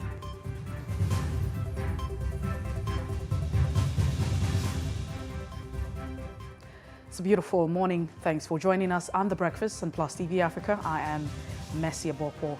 And I hope you're having a great day. Those who live in Lagos State, I'm hoping that you're finding a way to cope with the scarcity and also the traffic and the costs of transportation.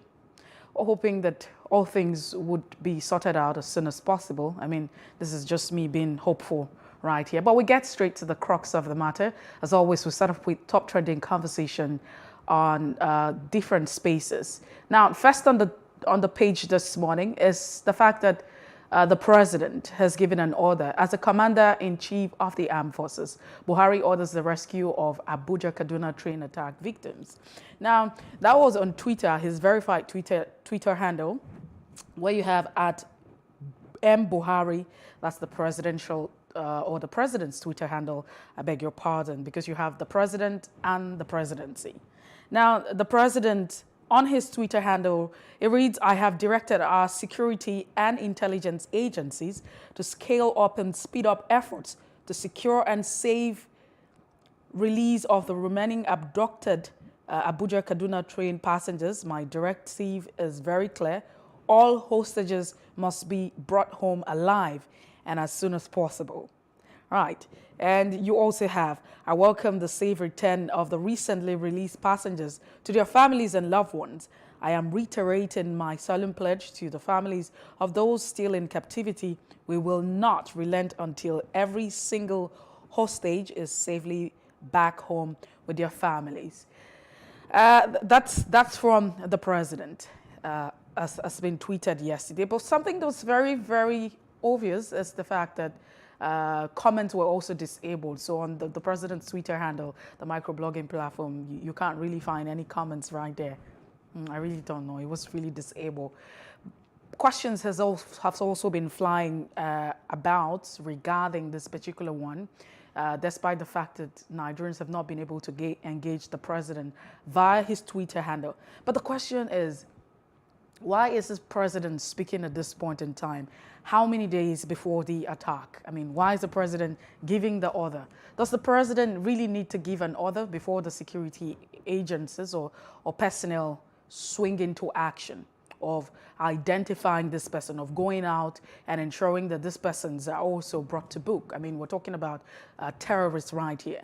And some people are saying we have had several measures, especially at the time where in 2015, the president came on the platform. He came with, an agenda, 3 of them. Security was top on the bonnet, the economy, and the fight against corruption. And some people are saying, how far has the president fared with insecurity?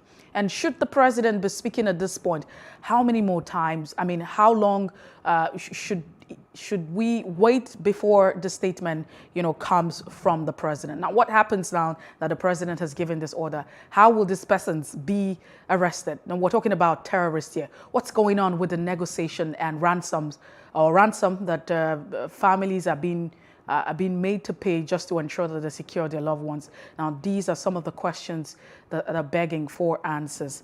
But answers really not here. I really don't know if you have an answer. But Nigerians are questioning, Nigerians are asking several questions, and we hope that we eventually get answers as a people. But let's move away from the instructions and the directive from Mr. President. Another one is that Peter Obi will do well as a Minister of Economy. Ned Woke is quoted on that. We're talking about a philanthropist who is very popular, very known. He said yesterday that Peter Obi would do well as a Minister of Economy. He does not have the structure, and Igbos are not ready for the presidency.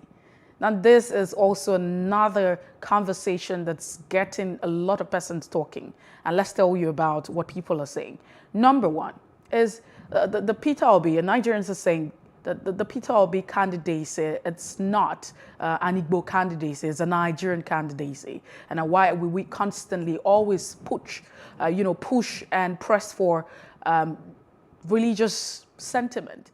But as far as we know, a lot of persons and political pundits are saying that we're more divided than we were in 2015, in 2019, in 1999. We're further divided. And we statement is this. Is this what we should be talking about? Should we be concerned about an Igbo president? Or should we be concerned about the fact that he's a Nigerian?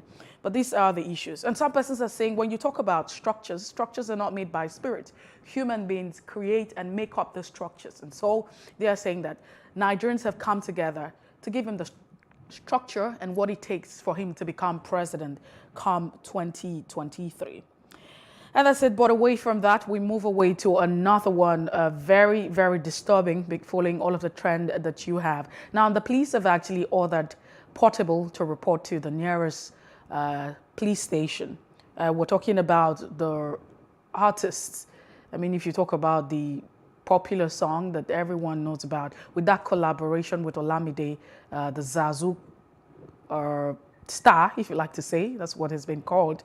There's been a lot of reports, and there's a video that actually went viral where you could see him involved in assaulting another individual. I mean, it was more like a gang attack at the end of the day, and that has called for a lot of concern. People are saying, hey, rather than arrest him, let him get to a rehabilitation center, because it could just be an influence of drugs and what have you. These are the conversations generating different reactions in different spaces. That's the much for our top trending this morning. We'll take a break. When we return, we'll be heading straight to the front pages of our national dailies. Please stay with us.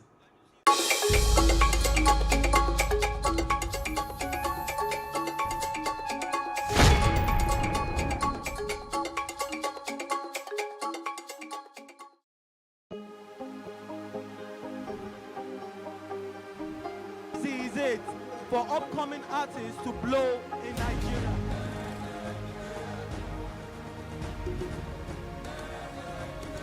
Welcome to Plus Trending. I am Bookie November, your host, saying thank you for joining us on today's episode. Welcome back. It's tea time on Plus TV Africa. Practice makes perfect. I'm not perfect yet, but I'm a lot better than I used to be. He's a king. He's entitled to marry 100 if he wants to.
engagement we need to have. Those who suffer miscarriages are never taken into account. Members of the National Assembly are also influence peddlers.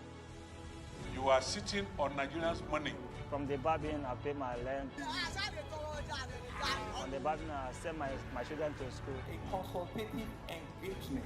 No any tangible notification before they ban us. It's one thing for people to be at your back and the heat of the moment, and another thing for them to still be with you when push comes to shove. I will do everything to take Lagos out of the national grid.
Hey, what's up, guys? You're welcome to another edition of Plus Event, and I remain your host, Ifeoluwa Oshukeye. Your absence isn't an excuse anymore, as Plus Events is all you need, as we bring you the glitz, the glamour, and loads of fun. Oh, definitely, by no question. He's a living legend.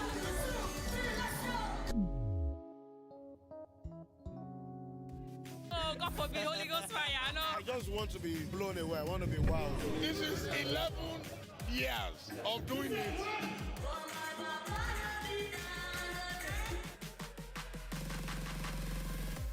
I'm surrounded by so much positivity. No, it's okay. Yo, what's up, my people? It's your boy Starboy Terry. You're watching Plus Event on Plus TV. Stay glued to Plus TV Africa every Saturday and Sunday, 4:30 p.m. West African time.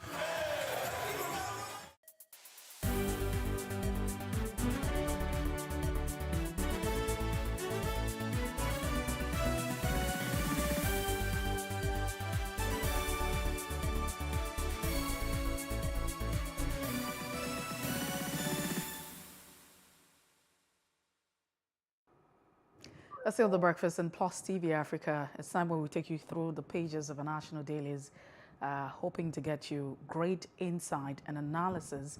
We have Tunde Kolawole, who joins the conversation via phone. Tunde Kolawole, it's good to have you join us this beautiful morning. Good morning, my sister. Thanks for having me. And thank you so much. I hope you're not stuck in traffic trying to get petrol for No, we're trying to get by. All right, then. Let's start off with the Punch newspaper this morning, looking at all of the big stories and every relevant story on the paper. Now, the bold caption for the Punch says, fuel scarcity worsens, black market booms at 300 naira per litre. Now, others are saying that we're actually looking at 500 naira per litre. The question would be, if Nigerians cannot even afford this petrol, this product, how do these black market people thrive, in the midst of scarcity? Marketers insist on price increase and fuel stations adjust pumps. Hard products. Motorists lament 100% fare hike, and marketers differ on 1 billion naira payment to NNPC. We cannot justify subsidy removal. Western countries subsidizing fuel too. President Muhammadu Buhari is quoted on that. Don't forget, he's also the minister, in charge of the Ministry of Petroleum. We move away from that. These are the writers you find underneath the bold caption. Cost of powering telecom services to hit 720 billion naira. In presidential poll, Atiku raises the team to war Wike, Rivers governor's camp adamant. That's interesting. Buhari nominates 7 ministers, 3 APC senators dumped the party. And body of breaches raises peace panel as Supreme Court justifies fight of the Chief Justice of Nigeria, or the Chief Judge, however you want to look at it. Now, banks record 1.2 trillion naira non-performing loans.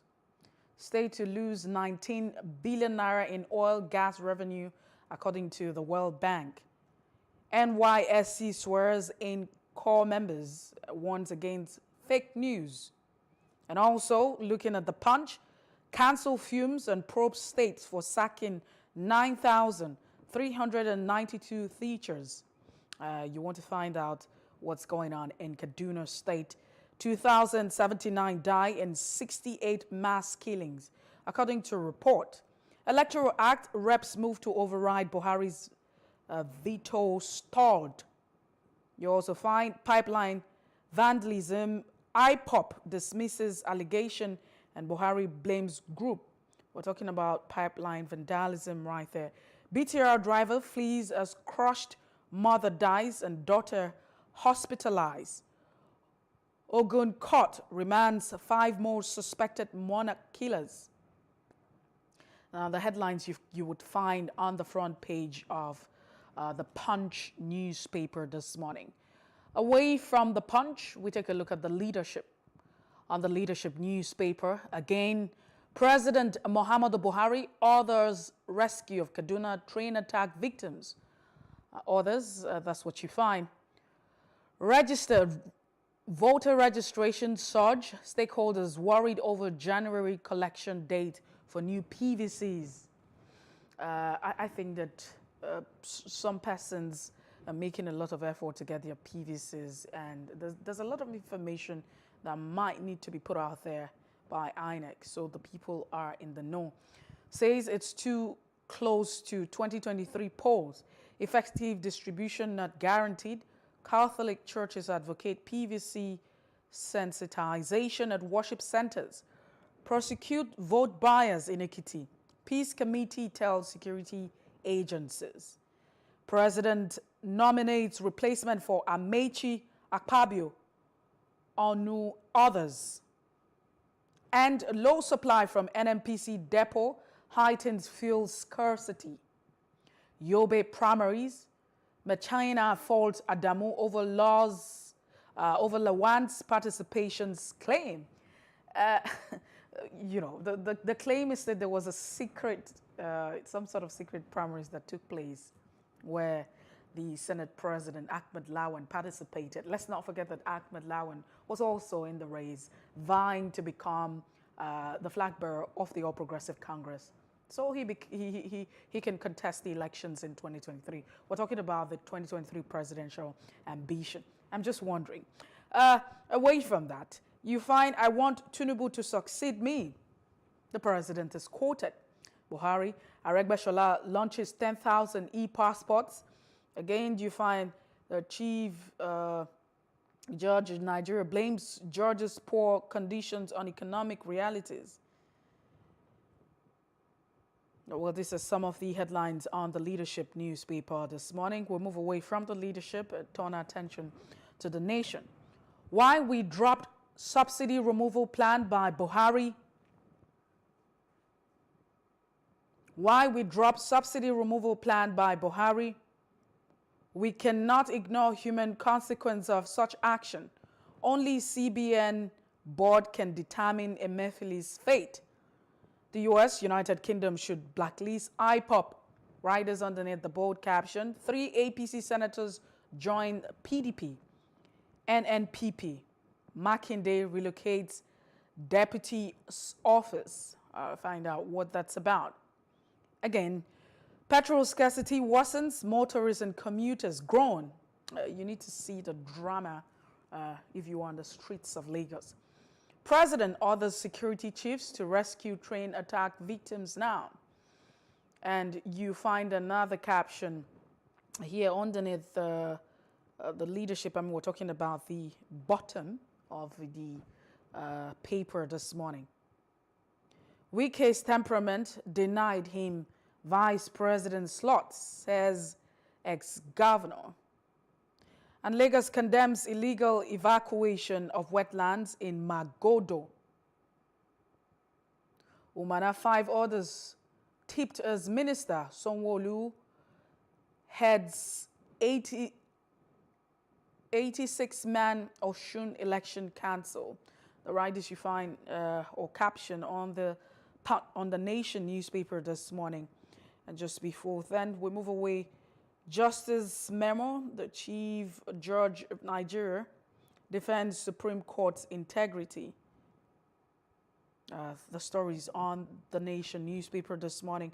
But away from the Nation, we take a look at the Guardian newspaper.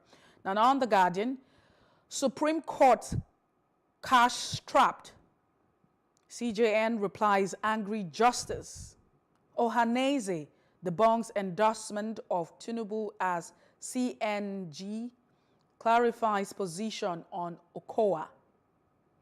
You can see also a picture of vehicles that are being lined up, apparently trying to get petrol close to a filling station. You could see that pictorial representation of what's going on with fuel scarcity. Petrol, federal government insists on 165 naira pump price, advice against panic buying. Protest rocks Enugu over PVC registration hurdle. And Okowa's vice presidential slot, only hope for Niger Delta. IYC tells aggrieved stakeholders. Mother of APC senatorial candidate abducted in Jigawa. And the bold caption reads, Buhari to Western government, Nigeria operates own economic model. Rules out fuel subsidy removal. Okay. Western countries implement fuel subsidy, asks Nigerians to remove it. Defends CBN's intervention, says only its board can sanction Emefiele for alleged infraction. Proscribe IPOP, stop shielding its leader. President urges Western government. Buhari dumps Amechi Akpabio orders and sends new ministerial nominees to Senate. Well, these are the headlines you find this morning on the front page of the Guardian newspaper. We have Tunde Kolawolu, who's a legal practitioner. He joins the conversation this morning. Tunde, it's good to have you join us via phone. Let's share your thoughts on the big stories on our national dailies. Yes, please. Well, from where do I even start? All the stories you have on the front pages of the papers and also at the back are not things that would make anybody smile. It is either that of a scarcity of fuel, which is causing a lot of hardship in the land, or people being killed indiscriminately all over the country. But with that as it may, I would like to start from the disagreement between the justices of the Supreme Court and the CJN of Nigeria, because that happens to be my primary constituency. I would like to say that the funding of the judiciary, when compared to other arms of government, has been nothing to write home about.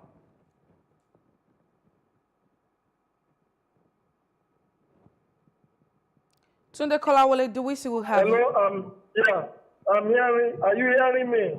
Loud and clear. Go ahead with your thoughts. Oh, I was saying that the funding of the Supreme Court or the justice sector compared to the executive arm of government and the legislator has not been anything to write home about.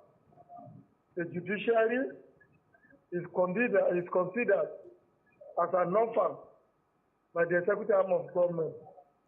I will therefore like to appeal to the executive arm of government to ensure that the judiciary is amply funded like all the other two arms of government. What the executive arm of government doesn't remember or know is that whatever happens in the justice sector has a direct impact, has a direct relationship with what is happening in the economic arena, with what is happening with regards to security. It has implications even on the fuel that is either available or not available. But for the executive arm of government, they think they can do away with the judiciary. What is happening between the CJN and his brother justices is very, very embarrassing, totally unexpected. I'm not too sure this kind of a thing happens in the other countries of the world. So, the earlier this matter is resolved, the better. Thank God, the body of vengeance has stepped in. I hope they will be able to prevail on all the parties to sit their swords and then concentrate on the responsibility of delivering justice to all Nigerians without fear or favor. The other area I want to comment about has to do with pipeline vandalization. The authorities are blaming IPOP for pipeline vandalization, and IPOP is denying that they have never engaged in that kind of activity. To the best of our knowledge, I am not too sure that IPOP will engage in that kind of very, very irresponsible action or activities. And if you look at it critically, how many of these pipelines can you even say passes through Anambra, Imo, and some of these other equal states, such that IPOC will lay hands on them with view to vandalizing them? So, the government has better look for the culprits who are engaged in this pipeline vandalization rather than crying foul when IPOP are not the one responsible for what is happening.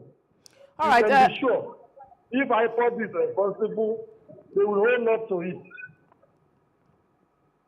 Furthermore, Tunde Kolawole, let's look at the Guardian newspaper. I mean, you live in Lagos, and so it's okay to say you're a Lagosian. The question here is, with fuel scarcity, I mean, we've seen the long queues already, and it's causing a lot of, hardship and discomfort to the people right here. But what exactly do you think would be responsible for these queues that have returned? Now, on The Guardian, we have the president saying to the Western countries or Western government that Nigeria operates her own economic model. And so it's ruling out fuel subsidy removal. Could it also be that, subsidy has been removed? I mean, this has been implemented. Well, I agree with Mr. President that in a third world economy such as our own, a dependent economy, a rental economy that doesn't produce anything, it will be suicidal for any government to say that it will remove subsidy. If we were producing petroleum products in Nigeria and at very optimal level, that we can satisfy our domestic needs, then there wouldn't be any cause for alarm to remove the fuel subsidy. But we don't produce these things here. We import, basically, and totally, all the petroleum products that we consume in the country. So if you remove the subsidy with the high cost or the dwindling fortune of the naira, what is going to be the lot of the common man? Because the prices of fuel products will go up and you will have a corollary effect from goods and services. The president is also right that the Western world, they also subsidize petroleum products and agricultural products and some other products. How do they subsidize petroleum products in the Western world? They do it through the regulated transport fares that commuters are allowed to pay in those countries of the world.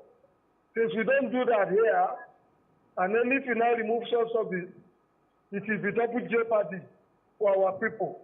Life will become more difficult. And so Nigeria, having an economic model, I disagree with Mr. President. Nigeria does not have any clear-cut economic model.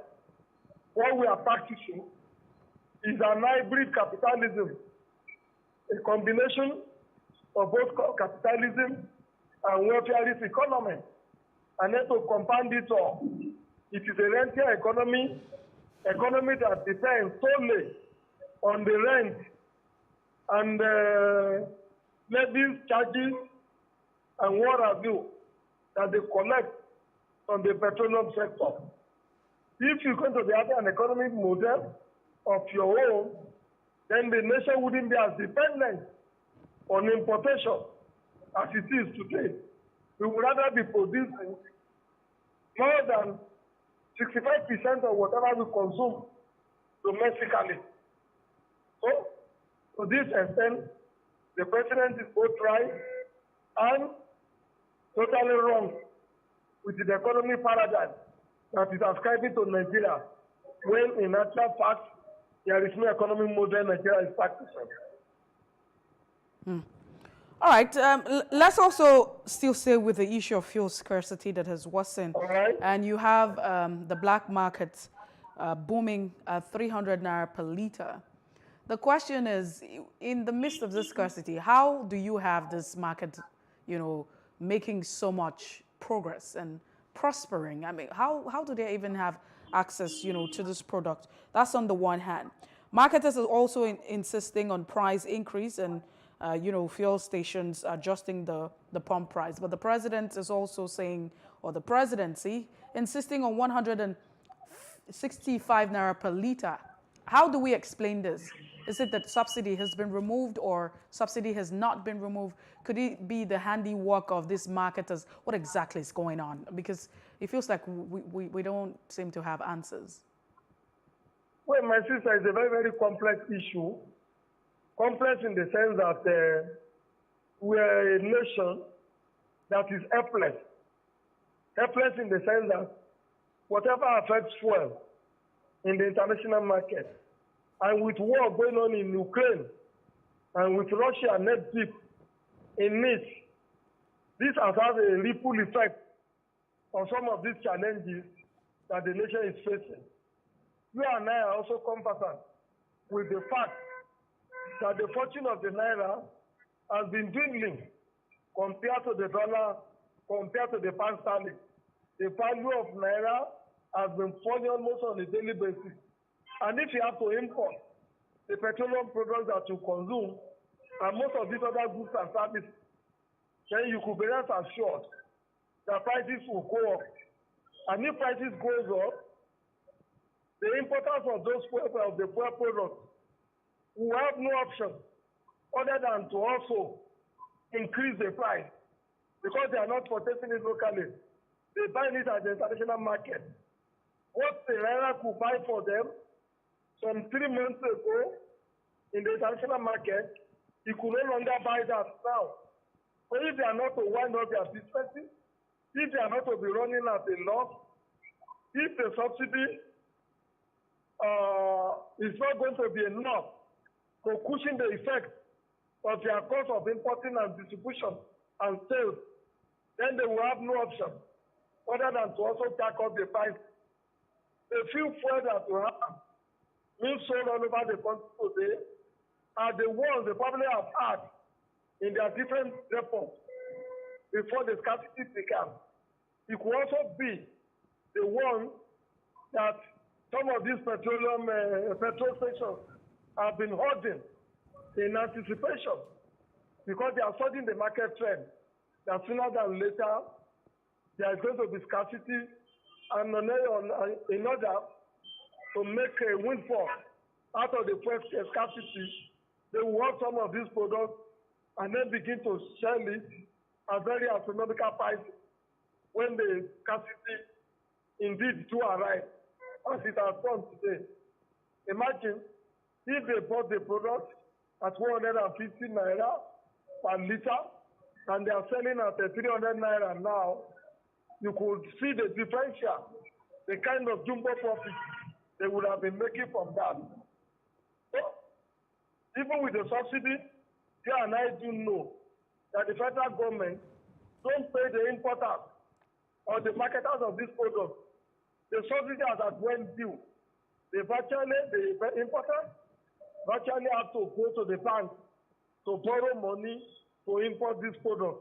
And when they borrow the money, it is at a very astronomical interest rate, compound interest. So by the time they import, by the time the federal government is paying their subsidy, it might not even be enough to cover the cost of borrowing to import the fuel from abroad. So it's a very complex issue. It is complex, not because there are no solutions, but because we have people who are indolent in government. Tunde Kolawole, I mean, it's such a difficult, it's like you have said, it's a complex situation because I think that Nigerians deserve to understand the reason why this product is not being available. We're talking about the scarcity. There are a lot of, issues that have been put out, a lot of thoughts that have been put out. But there's no statement from, the minister himself.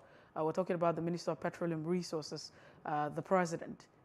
There's no statement. Because you also have some quotas saying that the low supply from NNPC is also responsible for fuel scarcity. And let's not forget that NNPC is solely saddled with the responsibility of bringing in this product. So even the NNPC is broke. Can you say that again? I say even the NNPC is broke. It's just that they wouldn't be telling you the truth. Okay, they get their money from the central bank, they have currency from the central bank, and when they have currency is not available in the central bank, for them to import a product, how will they do it? And you and I do know too, that fuel is no longer selling as it used to be in the international market. Simply because people are investing in alternative energy now. I have been saying it out from now. Sooner than later, petroleum products will be like coal that nobody wants to have anything to do with.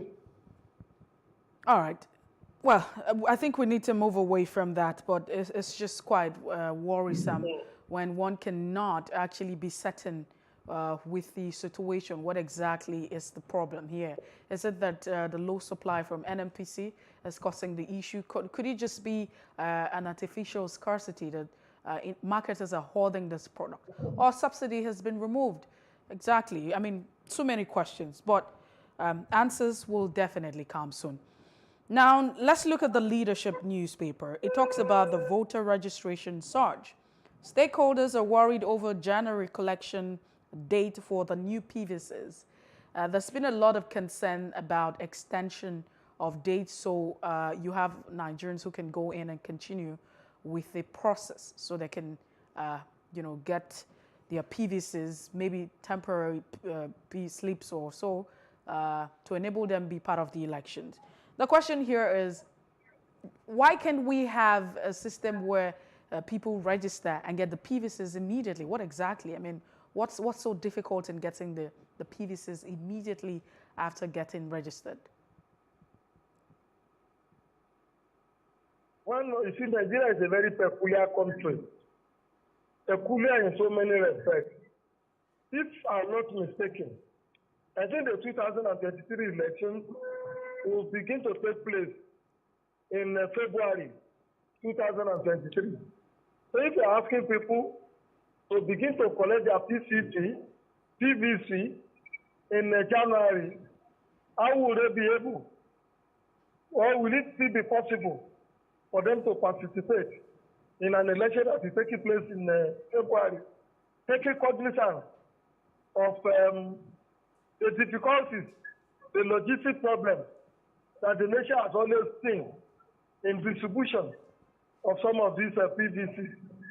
A man who registered in Lagos will sometimes find out that his PVC has been taken to Port Harcourt, while the man in Port Harcourt will find out that the PVC is lying somewhere in Maiduguri, simply because we are not master of logistics when it comes to issues as simple as merely distribution of means of identification. I should want to say that the reason we are having some of these challenges is the vendoring system that INEC also apply. Too many times, the production of these PVC are not given to those who have the competence to really produce them. They are given to party cronies, they are given to relations, they are given to acquaintances with the view to make money from those projects. You may even be surprised that the PVC may be produced in country, whereas Nigeria has the wherewithal to produce those PVCs. Printing, like I said before, started here in Nigeria as far back as the 40 or 50s. The way Yoruba was already being produced in Abeokuta. And if you go to Shomoli, if you go to Barika, and you go to Ilupeju, there is nothing that you want to print that the Nigerian printers cannot print for you. All we require to do is to empower them to acquire sophisticated technologies to be more efficient in the manufacturing and production of these things.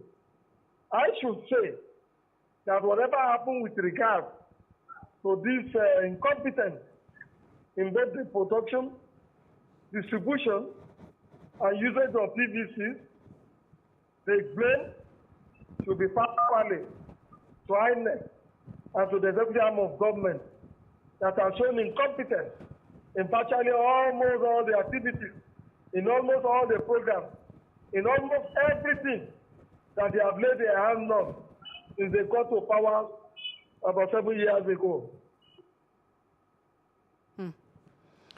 All right, on The Nation, just before we move away, it talks about it talks about also another issue that we're looking at, and it's the issue of having to say that the president orders security chief to rescue, train, attack victims. You know, what do you make of this? I mean, you remember the unfortunate incident, and the president... That is the soul of the nation. That is the biggest shame of the nation. That people have been kidnapped many months ago, and their abductors are reaching out to people in government.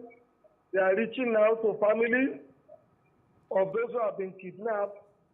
And with the nature of the sophisticated technology that are available today to locate wherever anybody might be, and with the nature of technology that is available to carry out rescue operations, we as Nigerians, we as a people, we with all the different armed forces that we have all over the places, we cannot rescue people who were kidnapped from the train attack so many months ago. Well, I have said it time without number, even though I'm not a soldier or a military man, but do you know it is possible, seeking assistance of friendly nations who have the technology? You could use GPS, you could use a satellite, you could use drones to detect where these people are being kept. And when you have detected where they are being kept, do you know it is possible to drop a smoke bomb on their camp and everybody in that camp will sleep off? And then you send in your paratroopers, the army, the air force will drop in paratroopers in there to rescue the people that are being kidnapped and probably neutralize their kidnappers. But the truth of the matter is, from revelations we got from the prelate of the Methodist church that was kidnapped not too long ago, and the youth copper, a lady youth copper who was kidnapped long ago, and then from some of the arrests that have been made, it will appear that a few bad eggs within the military, within the police, and the other security forces are colluding with the kidnappers and have turned kidnapping to a very, very huge and highly lucrative business. It is probably more lucrative now than politics, the act of kidnapping. And when you have that kind of a collusion, it will be difficult for you as a nation to be able to do the needful with you to rescue your people. While we blame the government, we must also blame the security people for not inventing, for their lack of creativity in their ability to rescue whoever they have been kidnapped. For God's sake, people are being kidnapped, and this has been taking place for more than 10 years. When Boko Haram first kidnapped the Tapchi girls, the school girls in Borno State. And we saying since 10 years ago, we have not been able to map our strategy and tactics and also design models with which we will be able to rescue whoever is kidnapped in Nigeria. Furthermore, recollect that an American citizen, just one person, I think was kidnapped, is either in Nigeria or Chad, and he was brought to Nigeria here. And the Americans came all the way from America to rescue that single person who was kidnapped without inflicting casualties on them. And they were also able to neutralize those who kidnapped the person. Tunde Kolawole. Yeah. Let's move away from that quickly now, because right. we just have a few more minutes before we call it a wrap. Now, on the leadership newspaper, it talks about, you know, the senatorial seat in Yobe North, and there seemed to be a lot of conflict, or maybe some, you know, argument, however you want to put it, with Machina and Ahmed Lawan. Now, according to the chairman, Adamu, he's saying that Ahmed Lawan, that's the Senate president, participated in a secret senatorial primaries in Yobe. That's the APC primaries that happened. And there's been a lot of back and forth. What do you make of this? Secret senatorial primaries? Well, the truth of the matter is that from some of the things we read in the other papers, it would appear that Ahmed Lawan wanted to eat his cake and also have it. You and I know he contested the presidential election that he lost. It is also not impossible that he purchased the senatorial form and asked somebody to hold that slot for him. And the man who is holding the slot for him is not probably saying that he's not going to give that position, that he's not going to give that position to him. That is my conjecture. Because it is not possible for Ahmed Lawan to have purchased both the presidential form and also purchased the senatorial form. The constitution of the PDP, the laws of the land, that is the Electoral Act, and also the Constitution does not permit people or does not give power, allow people to contest two elections at the same time. Because you find that most times those elections will find the Senate and the presidency or with the House of Reps probably take place at the same time. So how do you now purchase a fall for those. Tunde Kolawole, we have to go now. Thank you so much for being part of the show. We appreciate your thoughts and your time, your perspective this morning. These politicians are criminals. Tunde Kolawole, thank you for having me. Yes, thank you so much for bringing your insight on the stories this morning. We appreciate It's a pleasure. Have a great day. Tunde Kolawole, I beg your pardon, is a legal practitioner, and he's been bringing great insight and sharing his thoughts on the front pages of our national dailies. Thank you for staying with us. We'll take a break now, but just before then, let's let you know what happened today in history.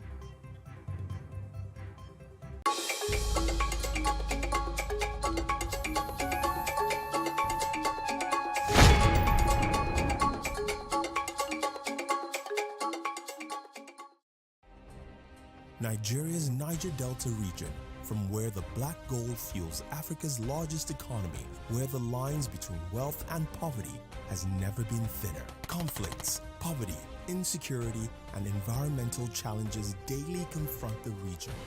How can the Niger Delta story be changed for the better? Join Mamude Akuga at 9 p.m. every Friday evening on Plus TV Africa as he probes deep in search of solutions. Inside the Niger Delta with Mamude Akuga, the authentic voice of Nigeria's oil-rich region.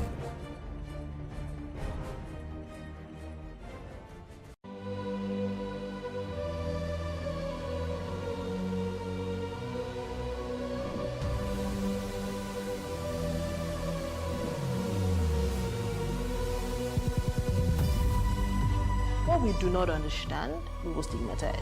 What you can see is the remaining of the tanker that exploded. The suspect equally confessed.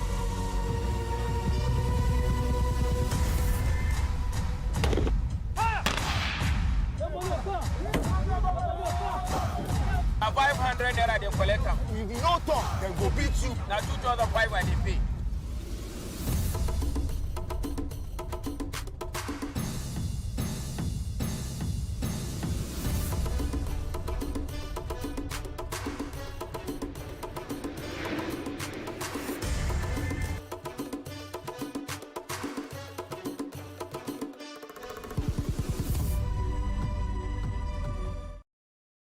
In raising our kids, parents should stop playing God.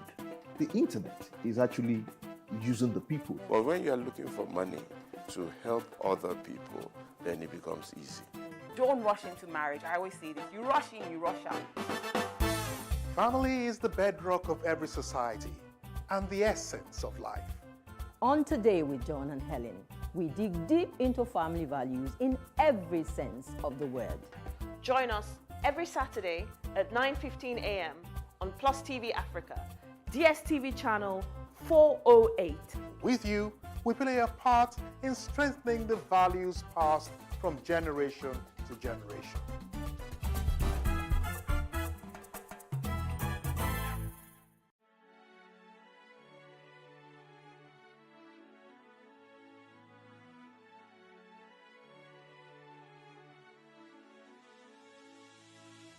It is engagement we need to have. Those who suffer miscarriages are never taken into account. Members of the National Assembly are also influence peddlers. You are sitting on Nigerians' money. From the barbing, I pay my rent. On the barbing, I send my children to school. A consultative engagement. No any tangible notification before they ban us. It's one thing for people to be at your back and the heat of the moment, and another thing for them to still be with you when push comes to shove. I will do everything to take Lagos out of the national grid.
Increase the reach of your events or business services. To advertise on Plus TV Africa, please call 0906 000 5719 or 0909 040 8408, or send an email to marketing@plustvafrica.com. Plus TV Africa.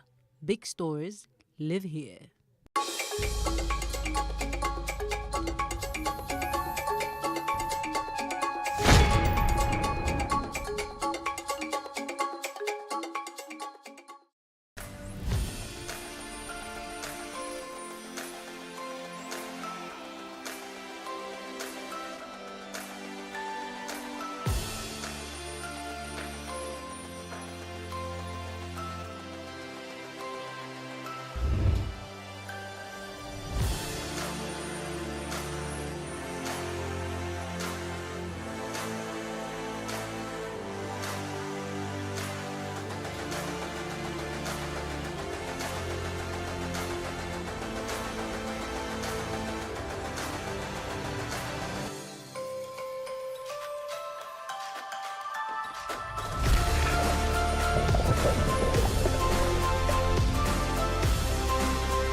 How can we have peace without justice?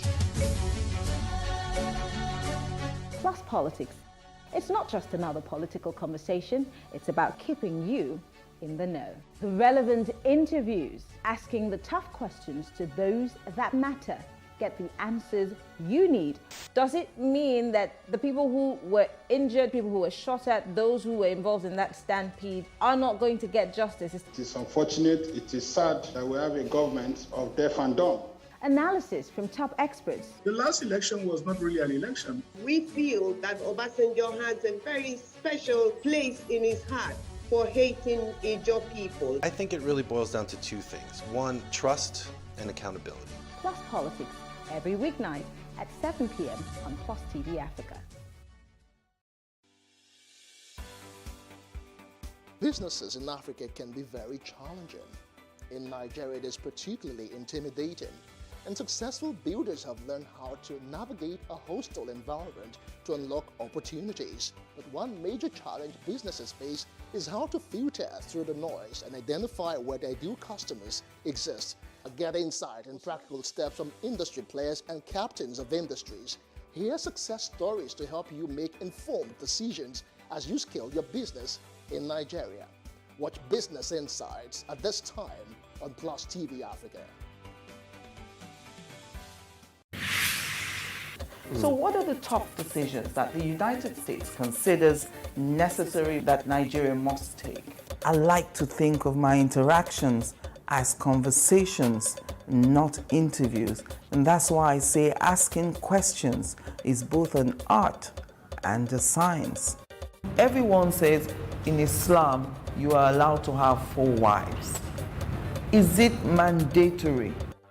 The right question enables answers that educate, inform, clarify, and help you, the viewer, to better understand the issue before making up your mind. Our goal is to reduce from 10 to 2 days the time it takes to register businesses in Nigeria. Join me every week on this station, Plus TV Africa, and gain exclusive access to my conversations. I'm Angela Ajetumobi.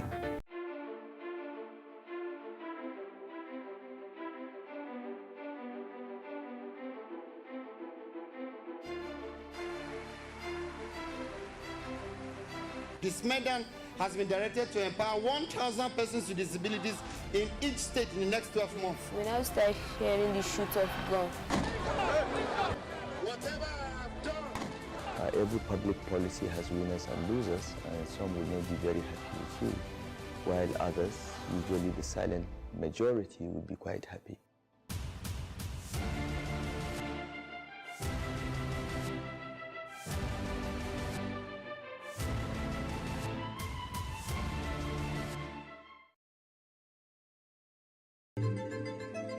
Nigeria, by extension, Africa, is faced with a lot of challenges.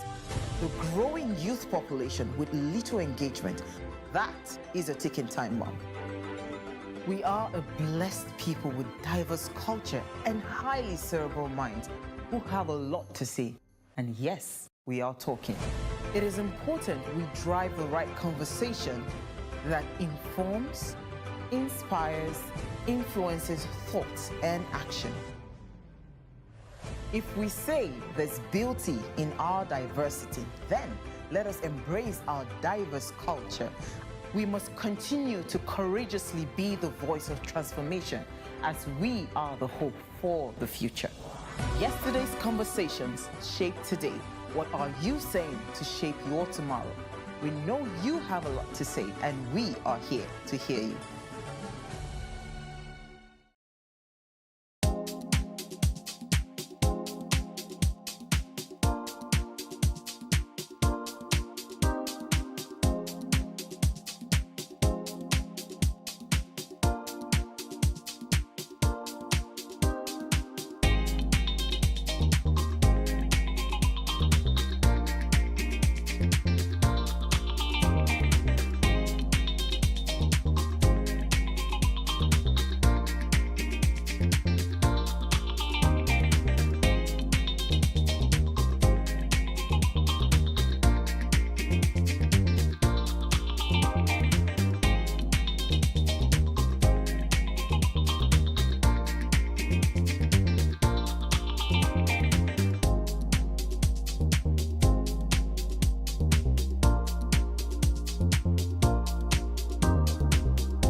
Let's do the breakfast on Plus TV Africa. President Muhammadu Buhari has forwarded the names of 7 ministerial nominees to the Nigerian Senate for screening and confirmation. In a letter read on the floor of the Senate by its president, Ahmed Lawan, at the startup plenary, the nominees include Henry Ikechukwu, Abia State, Umana of Akwa Ibom State, Ekoma Joseph, Ebonyi State, and Umar Yakub Kanu, among others. The nominees are to replace ministers in President Buhari's cabinet who had resigned to contest for the presidential primaries of the All Progressive Congress, as well as other offices. We take a track down. When we return, we would have Nika Gule, who joins us, a public affairs analyst, to share his thoughts on this issue. Stay with us. I have the honor to forward the underlisted ministerial nominees for confirmation by the Senate. 1.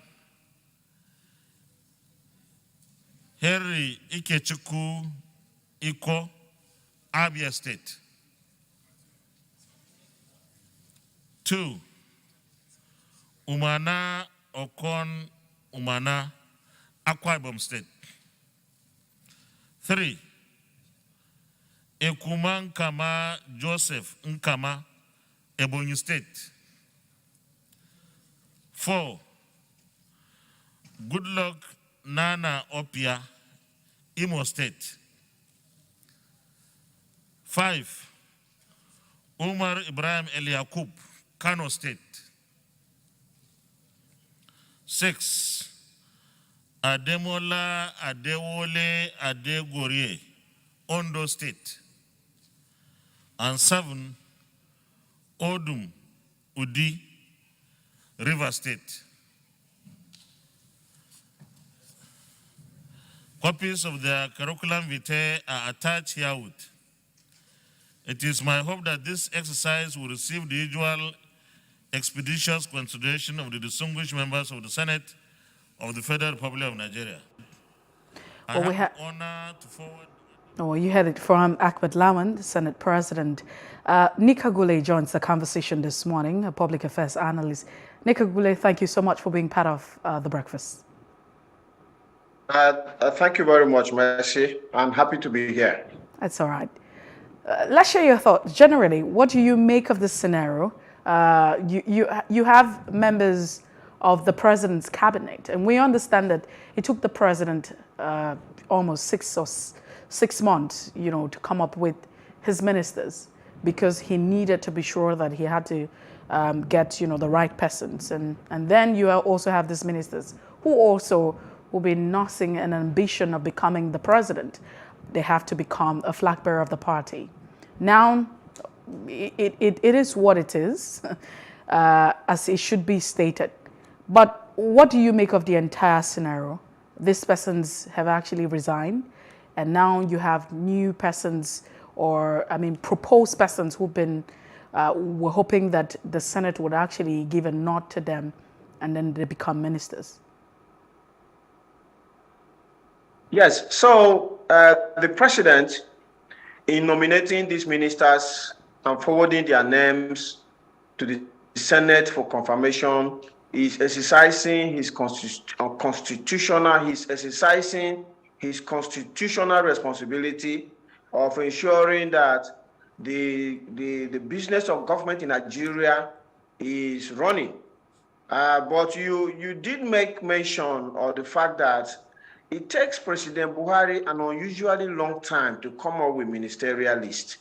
If we go back to 2015, when the president was newly elected as Nigeria's president, you will expect that when someone is seeking office, like President Buhari sought office in 2003, 2007, 2011, and finally made it in 2015.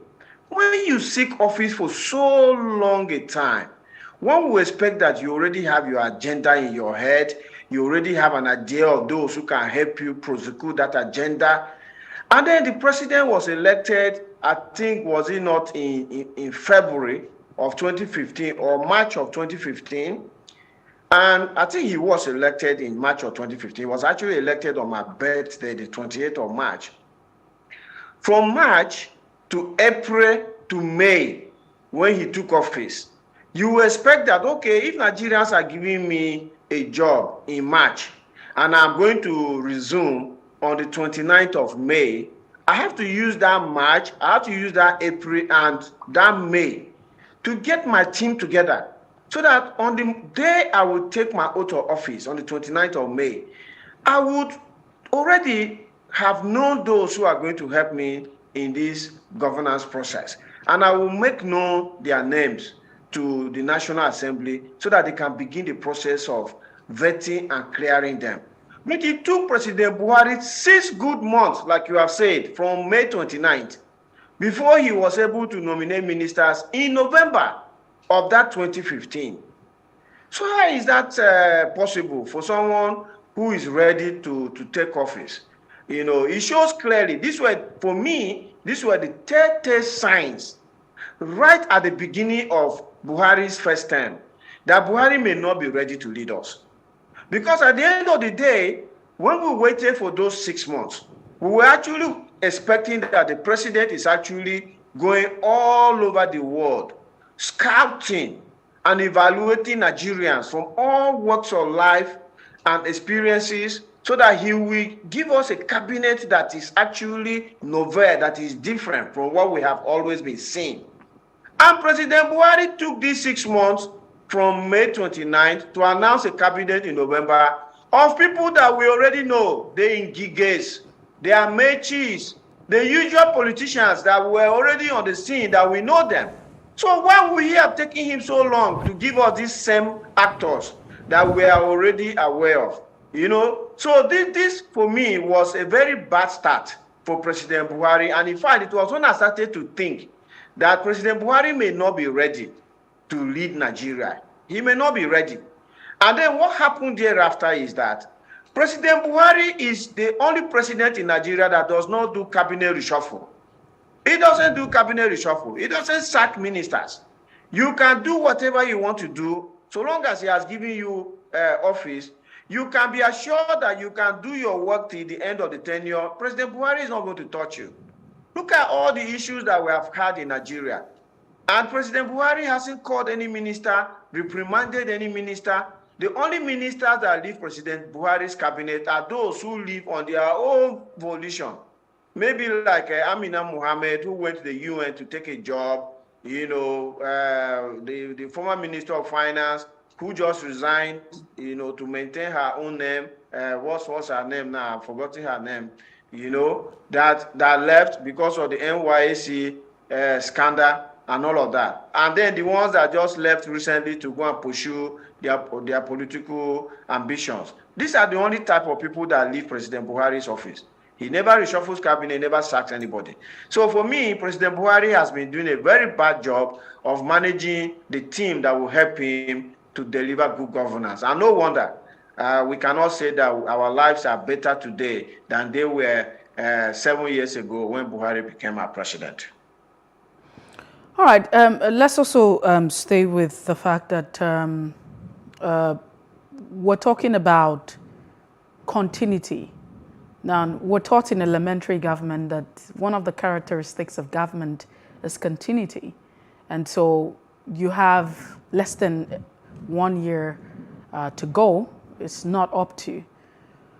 What happens when you have some ministers? For instance, a lot of persons have projected the likes of Rotimi Amechi as a Minister of Transport, and that he's been able to achieve in that, you know, time frame that he has. I mean, we're just looking at the time frame now.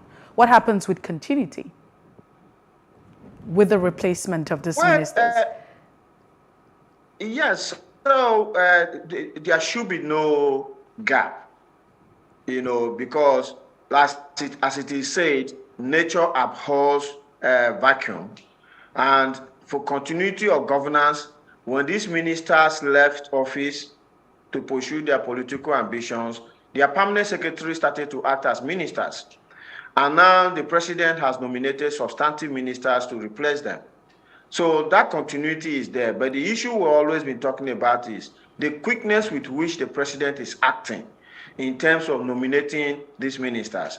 And then you talk about specifically someone like Rotimi Amechi, and you talk about the fact that he's noted to have delivered good governance. People like Rotimi Amechi, I will give him like 20% performance. I mean, what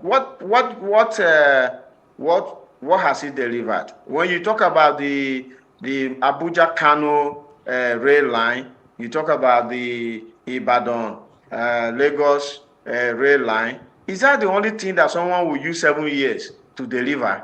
I mean, Nigeria by now, we should have, in Abuja, where I'm speaking to you now from, I should be able to, from this Abuja, take a train and travel to any of the 36 capitals of Nigeria. And if Rotimi Amechi, within 7 years, was able to deliver me traveling to at least 4, 5 state capitals, 6, possibly 10, I can be saying 7 years is not a small time. A man who is 70 years old, 7 years is 10% of his entire lifespan, and you waste it. And we're talking about Abuja, Kaduna, Lagos, Ibadan, which are rail projects that were already there. They were already in progress when he took office as minister.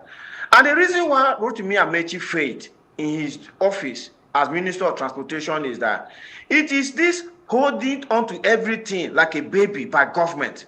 We are now living in the 21st century where economies are no longer run by government business. Economies are run by the private sector. There are individuals, the Jeff Bezos, the Bill Gates, you know, of this world. What's this man's name in Twitter? Tesla man. You know, these people have more money than the federal government of Nigeria. The federal government of Nigeria's annual budget is $30 billion. And Microsoft is a company that is delivering $300 billion of revenue every year, 10% more than what Nigeria is doing. So at the end of the day, people like Rotimi Amechi should have gone beyond the usual government quoting, holding onto this thing, and release the rail sector now into the private sector. Imagine if you release the rail sector into the private sector in a very transparent and honest process. They would have got enough capital, because global capital is floating around the world, and it would have made a landfall in Nigeria. And today we'll be talking about you can travel from Calabar to Maiduguri, from Lagos to Sokoto, from Enugu to Kano to Maiduguri on trains, and that could have been possible to happen in 7 years. So these guys just come, they deliver mediocre performance, and then they will be punching their chest and saying, I have delivered this and that. You use 7 years to do nothing, as far as I'm concerned, if we specifically talk about Rotimi and Mechi. And that has been the case with the other ministers as well. Imagine that President Buhari took office in 2019, and electricity was at 3 gigawatts. 3 gigawatts, that is 3,000 megawatts in 2015. In 2022, 7 years later, Nigeria's electricity still remains 3,000 megawatts, with more frequent collapse of the national grid. And so somebody tells me that the Minister of Power and the President, who is his boss, are performing. How can they be performing when we can use that 7 years and shut down the gas that we are flaring and channel that gas into turbines?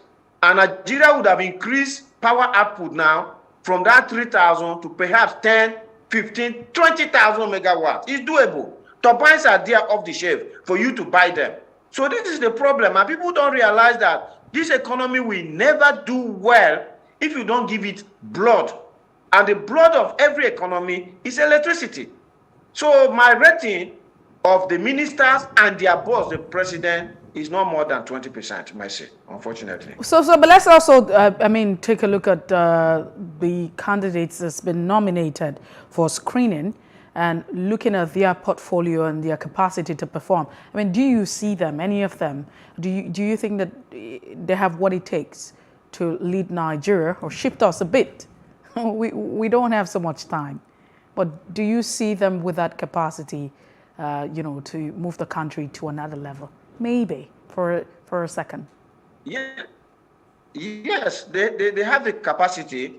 I've taken a look at all 7 candidates. They have either held positions of commissioners, or they have been at the National Assembly, or they have been appointed to one board or the other. So in terms of administrative capacity, that should give them the experience that they need. But the point is that capacity aside, their own boss, the president, needs to give them the correct leadership that will enable them to deliver. I mean, if you look at the Minister of State for Petroleum, in 2015, they took office with 4 refineries dead. In 2022, 7 years later, 4 refineries are dead. And Nigeria continues to suffer from fuel scarcity, sleeping on the queue, looking for petrol, something that we are one of the world's largest producers. This is very shameful. So the president needed to call the Minister of State for Petroleum and say, my friend, within 1 year, I don't want to hear fuel importation in Nigeria again. And if he doesn't deliver it in that 1 year, you sack him. That is what leadership is about. And President Buhari is not providing leadership to his ministers. No, Nika Gule, I mean, when you say that, the president should say to his minister, we don't want to hear about fuel importation. We have refineries that are not functional. I mean, do you think that the minister can actually act independent of the president in that capacity, in that regard? We're talking about the refineries now, because majorly, with all of the back and forth that we're faced with, fuel scarcity, price hike, what have you, subsidy or no subsidy, it's hinged on the fact that we don't have the capacity to refine products. We have the capacity to refine our products. So if you have the capacity to refine, why are you not refining? Do you call that capacity? Exactly. So your question is apt. Why are we not refining, despite the fact that we have 4 refineries that can refine 400,000 barrels per day? The answer is leadership. If the president, on assuming office, told the Minister of State for Petroleum that within 1 year, I want all our refineries to work, and gave support to that minister by approving his budget, approving all his proposals, and getting the right people to come and repair these refineries, or better still, selling off these refineries or leasing them out to global operators who would have brought in their money, their expertise, and their technology and sorted these refineries, Nigerians will not be sleeping on the queue today. Because of petrol, it's very shameful that a country that is one of the world's largest producers of crude oil, the citizens cannot even see petrol. The citizens are buying diesel at 850 naira. When Buhari took office, diesel was 200 naira a liter. Now it's 850. And this thing continues, and the president is sitting there looking as if nothing is happening wrong in this economy. And that is why I put it back on his table. He should not just tell the ministers, he should give them the support to do it. And if they are not doing it despite all the support, he should sack them. We should learn to wake up in the morning and say, the president has sacked a minister because he has failed to perform. Then other ministers will sit up. But the president who is acting as if he is absent, he doesn't even know in the nation. Nigerians are suffering insecurity. Nigerians are suffering electricity, suffering petrol, suffering price increases, suffering healthcare, education. Students are at home, and the president doesn't just seem to respond to these issues. So without leadership, how can the ministers do it? But I understand where you're coming from. But the question is, will the ministers provide the leadership, or is the president that would provide the leadership? Because, I mean, you're talking about the president here, right? And he has ministers. What can these ministers really do? We understand that they have, a duty to perform. But if you have the president, who's the president, who doesn't really align, with the thoughts of these ministers, what then can become, a thing? Can this ministers act independent of the president and provide leadership that we desire? So the country that we have now, we have a country, 36 states, including the FCT 37, and we have different ministries. Are you saying that these ministers are responsible for where these different sectors are? Or is it a function of the head? The ministers were not elected by Nigerians. It is the president who was given the mandate to lead us. The president brings in the ministers to help him perform his duty as the president of Nigeria. And so whatever the ministers are doing, they are doing it in the name of the president. And if the president does not like what the ministers are doing, it behoves on the president to take action against the minister. So if Nigeria is not working well, we cannot place the burden on the doorsteps of the ministers. We have to place the burden on the table of the president, because that's where the buck stops. A president that is up and alive to his responsibilities should see the problems in the country. He has to be aware that students, university students are at home. And that should occupy his day. He should begin his day by inviting the Minister of Education and saying, why are students still at home? I want students to go back. Tell me what it requires to send students back home. And the minister will simply tell him that ASU is looking for 200 billion naira to go back to the classroom. And the president should look for the money and give to the minister to give to ASU, because this is the same president who is approving 4 trillion naira. 4 trillion. Look, there are 200 billion. There are 5 of them in a trillion. And this president is approved 4 trillion. Now they're talking about 6 trillion to go and pay petrol subsidies. Something he should have solved if he got the 4 refineries working. If he got the 4 refineries working, the 4 trillion that he's now wasting on petrol subsidies would have been used to give ASU money, healthcare money, roads money, education, all sorts of things the president could have done. So you can see we have a president who doesn't even know what the problems are and how he can go about solving them. Because if he solved the refinery issue, he would have automatically solved the petrol subsidy issue that is now chopping 4 trillion of money when ASU are on strike for only 200 billion. So the buck stops at the president's table. That's simple. Well, quickly, as we coast it down now, do you see the Senate actually giving a nod, screening, in terms of screening now, because they have to go through that process? And you also need to look at the time, because there's an office that's vacant and it needs to be occupied, and the politics and governance need to continue. So do you see the Senate giving a nod to these persons who've been nominated? I don't see the reason why the Senate will not give the nod. Because first and foremost, this Senate has never said no to President Buhari. And we know, because the two leaders of the the two chambers of the National Assembly, the president wanted to install them in 2015, before the PDP did a palace coup and usurped them. So in 2019, they succeeded in putting these same two people as leaders of the National Assembly. These people have acted in the last 3 years since they took office as senior special assistants to the president. You know, the president has carried out impeachable offenses. The president has ignored them. The president has done anything he wanted to do. And these two people have not got the National Assembly to bite, to carry out his constitutional office of checkmating the executive arm of government. So I see no risk at all of they not approving these people, except probably it touches on their own personal thing.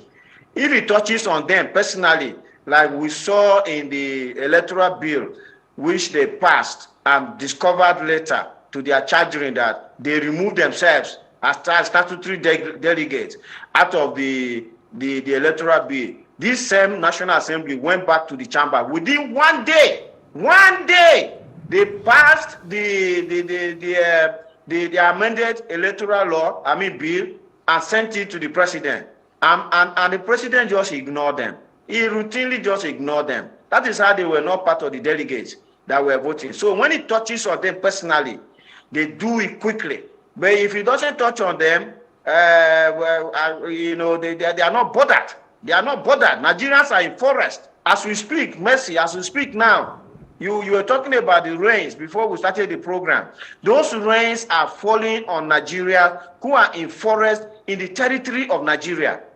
And nobody is going for them. And we have a National Assembly that cannot ask the president, why are you commander-in-chief? And Nigerians are in forest under the rainfall in their own country, and nobody is going for them. Then what are you commanding for? Are you commanding for what? Are you commanding for cockroaches or what? If you are commanding for Nigerians, you should go to the aid of those Nigerians. We have the likes of Israel. They kidnapped Israelis and took them to Uganda in Entebbe. Israel left Tel Aviv thousands of miles and went to Entebbe and went and released their citizens. We have Nigerian citizens in forest, here in Kaduna, everywhere, Zamfara. And we have a chief of defense staff. As we speak, that chief of defense staff is sitting in his office with ranks on his shoulders.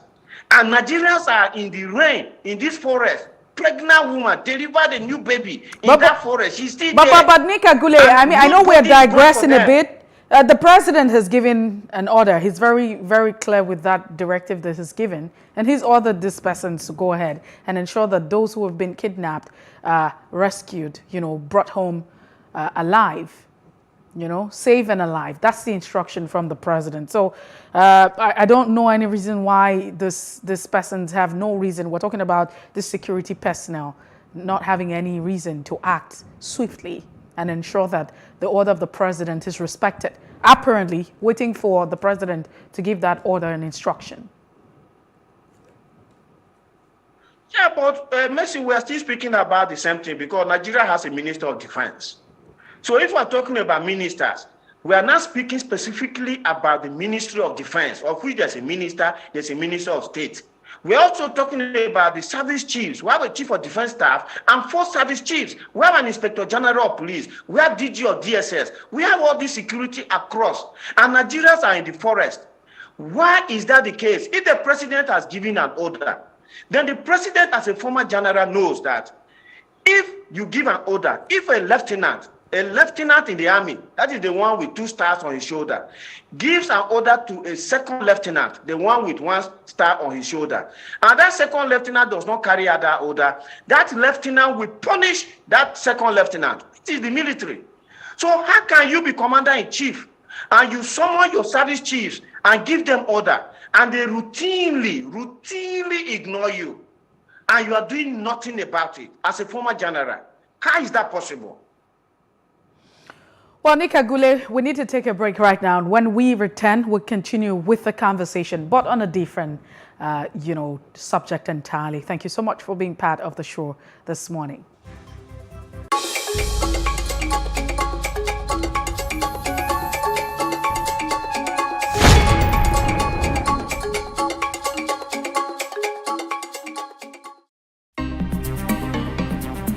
Life can be fun and rewarding, but it also comes with some risk.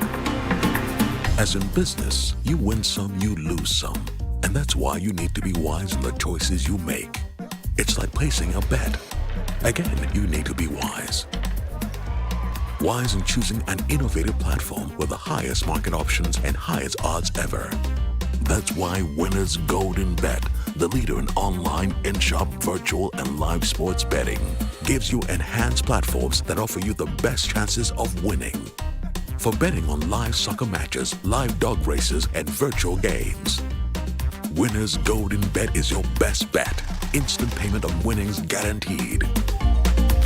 Play online or in any of our numerous shops nearest to you. Hey guys, be wise. Play on Winners Golden Bet. Winners Golden Bet, the wise choice.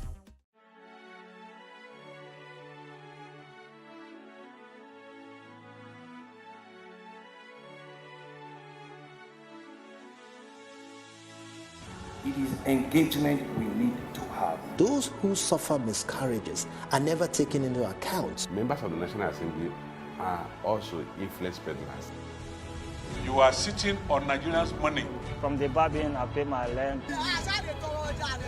On the barbing, I send my children to school. A consultative engagement. No any tangible notification before they ban us. It's one thing for people to be at your back and the heat of the moment, and another thing for them to still be with you when push comes to shove. I will do everything to take Lagos out of the national grid.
Nigeria's Niger Delta region, from where the black gold fuels Africa's largest economy, where the lines between wealth and poverty has never been thinner. Conflicts, poverty, insecurity, and environmental challenges daily confront the region. How can the Niger Delta story be changed for the better? Join Mamude Akuga at 9 p.m. every Friday evening on Plus TV Africa as he probes deep in search of solutions. Inside the Niger Delta with Mamude Akuga, the authentic voice of Nigeria's oil-rich region.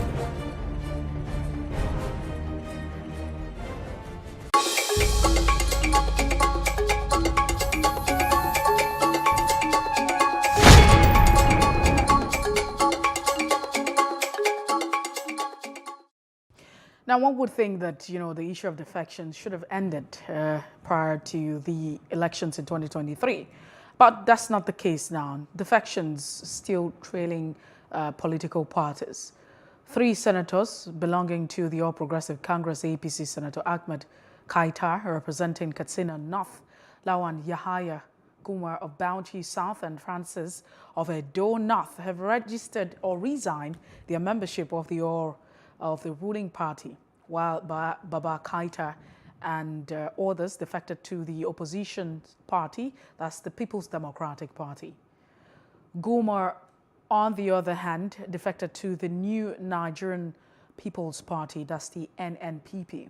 The notice of their resignation defection was contained in a 3 separate letter that was read during the plenary by Senate President Ahmed Lawan. Also a member of the House of Representatives from Oyo State, Mr. Shina Pella, has named Accord as his new political party. Nika Gule continues the conversation with us this morning. Nika Gule, it's good to have you join us. He's a public affairs analyst. Thank you very much, Mercy. Nika Gule, what do you make of the defection that is still going on, even as we get close to 2023? One would think that there should be a timeline, you know, game over, and the defection should have ended. Well, thank you very much for that question, Mercy. Defection has come to be part of the Nigerian political landscape, and I can assure you that we have not seen the end of defection yet.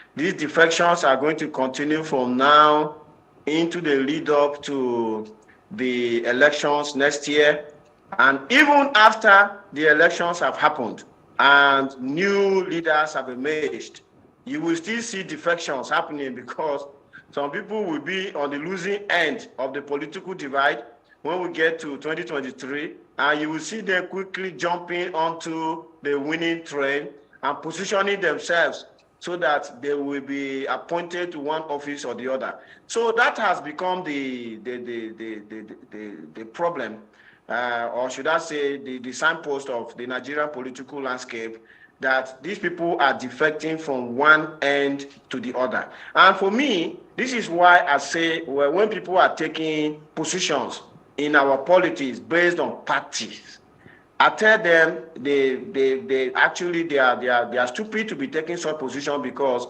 there is nothing like party in Nigeria. There's nothing as party in terms of having ideology. You know, elsewhere, like in the UK where I live, we have 2 parties. You have the Conservative Party and you have the Labour Party. And these 2 parties have their ideologies. So a conservative remains a conservative and a Labour man remains a Labour man. Because the 2 parties, in terms of their ideologies, you are able to know what they will respond to, no matter what the issue is. Say, for instance, I'll give you an example. The Conservative Party, they want to have a small government, so there should be less taxes, small taxes, so that both corporates and individuals can take their economic decisions. The Labour Party wants a bigger government, so they tax people more, so that government will have revenue and deliver social welfare.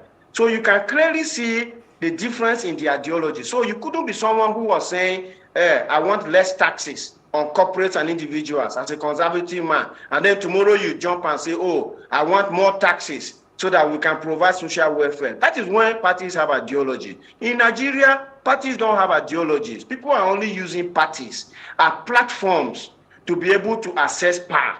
You know, so this jumping from one end to the other of the political spectrum is going to continue. In fact, it hasn't even started. Mercy, it hasn't started. By the time we get closer to the election, that is when you will see more decampings. And then after the elections, when winners have emerged, those who have lost or were on the losing side will still be decamping so that they can position themselves for political appointments.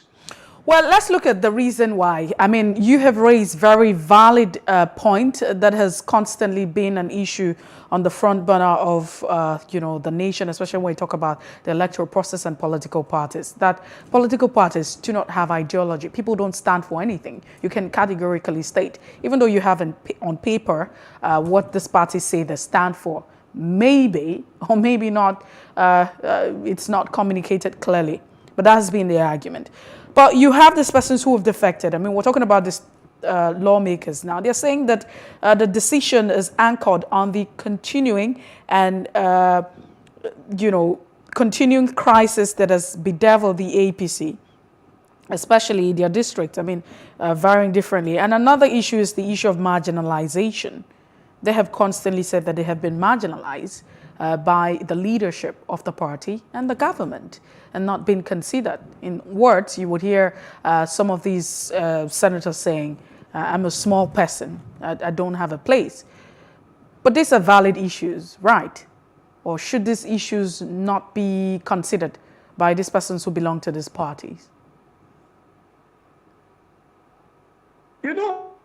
Mercy, I always see Nigeria as an unfortunate nation. We're unfortunate, probably unlucky, that the people that step forward to lead at various levels in Nigeria are so selfish, and they don't even hide their selfishness. Look at the reasons that these guys are profiling.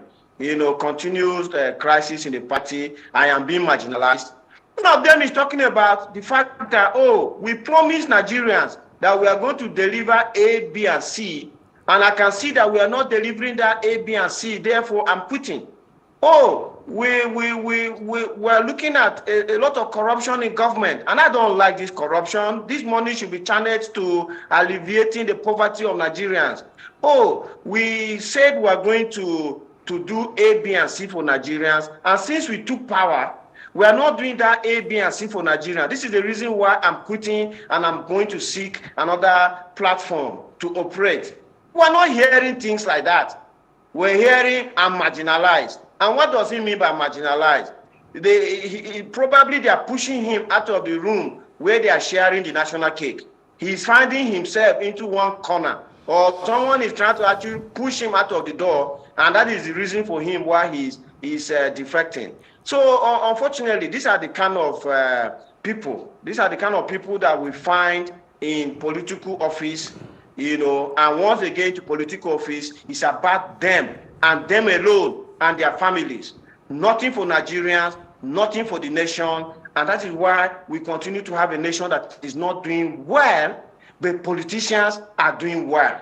Because if you look at all these politicians, like we discussed ministers the other time, the governors, all of those who are holding political offices, if you look at their own personal economies from 2015 to 2022, their personal economies have improved. You can even see it. They built new houses, bought new cars, they're taking children abroad, they go abroad for medical, they've sorted themselves out. But Nigeria as a nation is not doing well.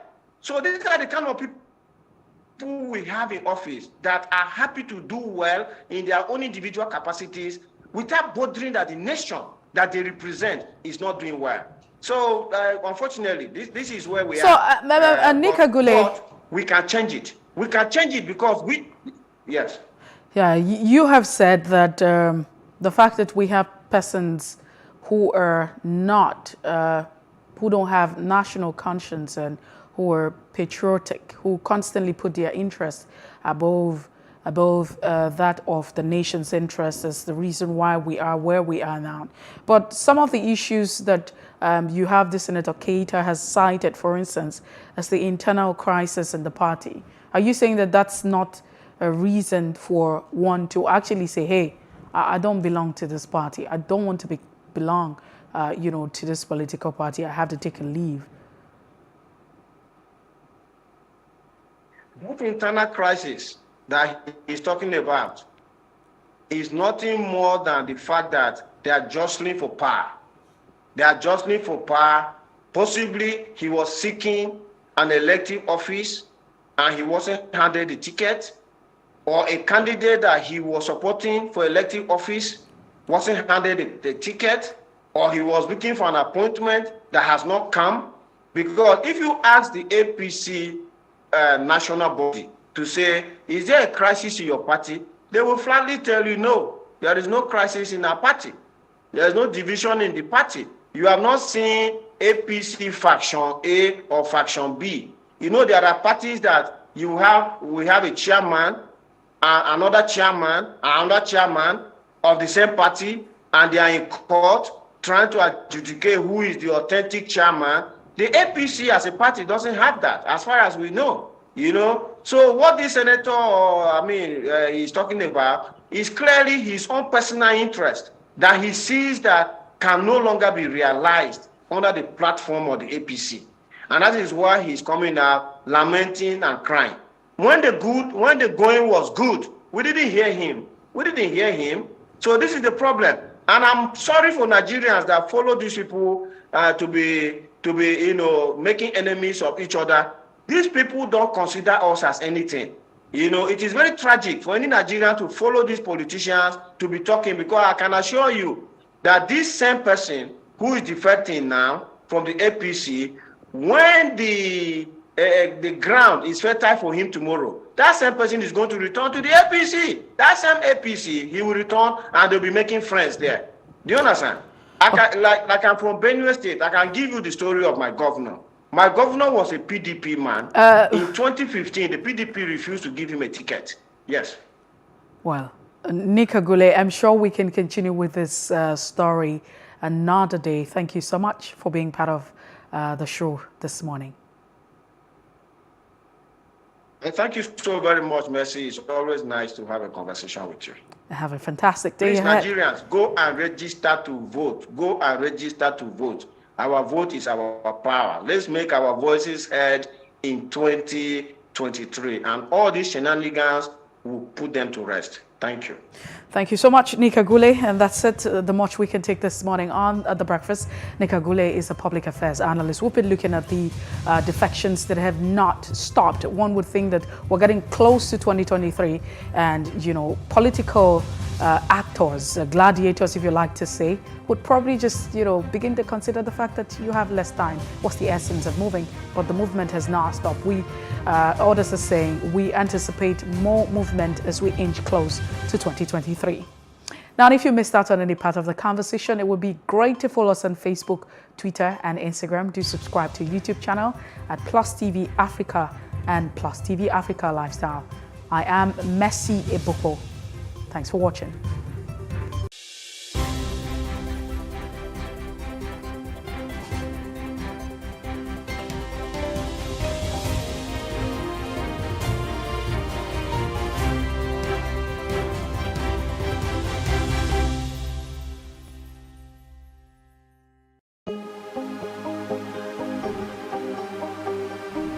This is it for upcoming artists to blow in Nigeria.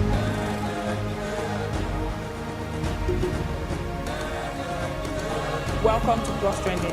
I am Buki November, your host, saying thank you for joining us on today's episode. Welcome back. It's tea time on Plus TV Africa. Practice makes perfect. I'm not perfect yet, but I'm a lot better than I used to be. He's a king. He's entitled to marry 100 if he wants to.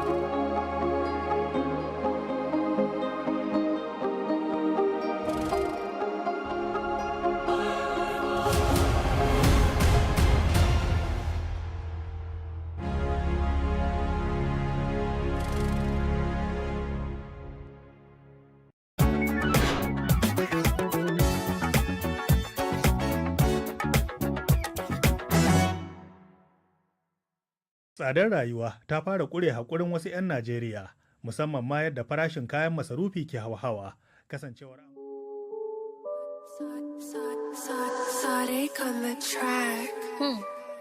Young MD, a nigga kept it by my side. Nigeria.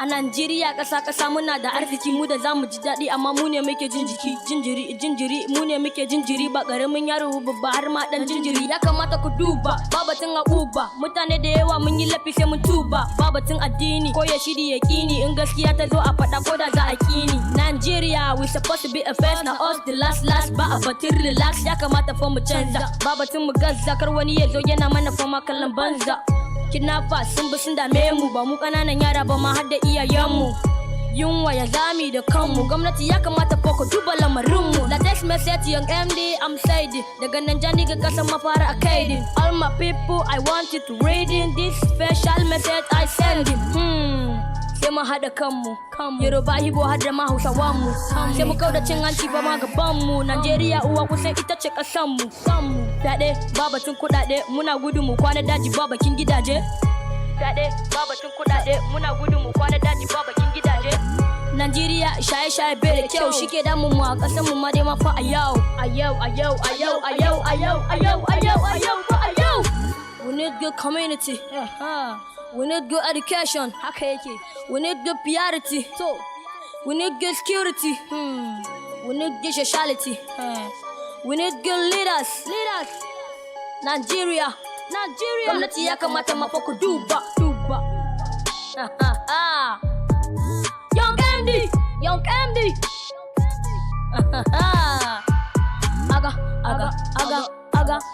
aga Nigeria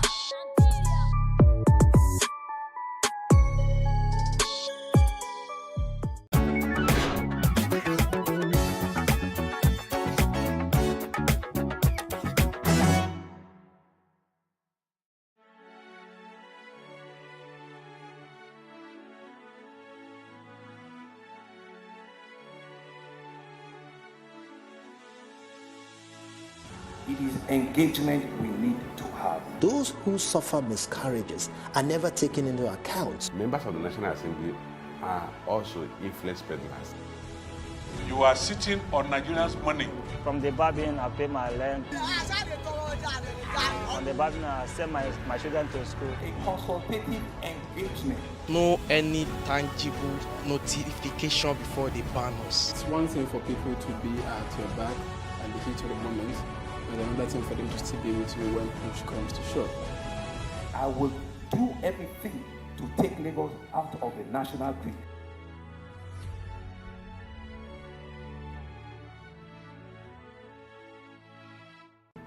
There is no voting on social media. To vote, you would require a permanent voter's card.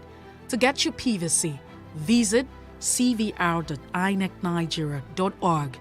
Create your account with a valid email address and start the registration process. An activation link will be sent to you. Click on the link and activate your account. Fill out the form, pick and submit a convenient date and time for your biometrics. Print the application slip, which should have your QR code. On the appointed date, go to the nearest INEC office for your biometric capturing. Thereafter, you will get a registration slip to pick your permanent voter's card when ready. Get your PVC today. This message is from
for upcoming artists to blow in Nigeria.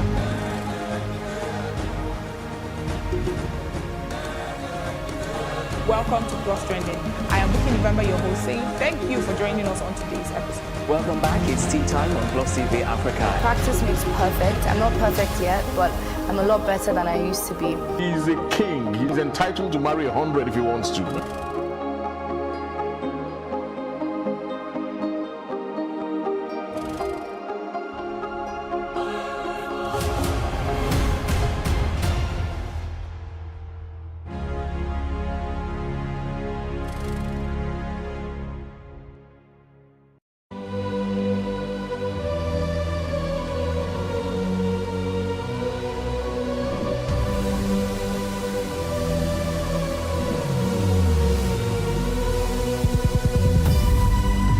What we do not understand, we will stigmatize.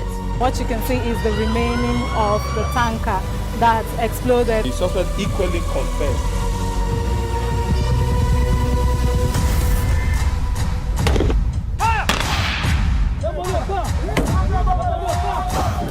A 500 naira they collect them. If you no talk, then go beat you. Now 2,500 they pay.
In raising our kids, parents should stop playing God.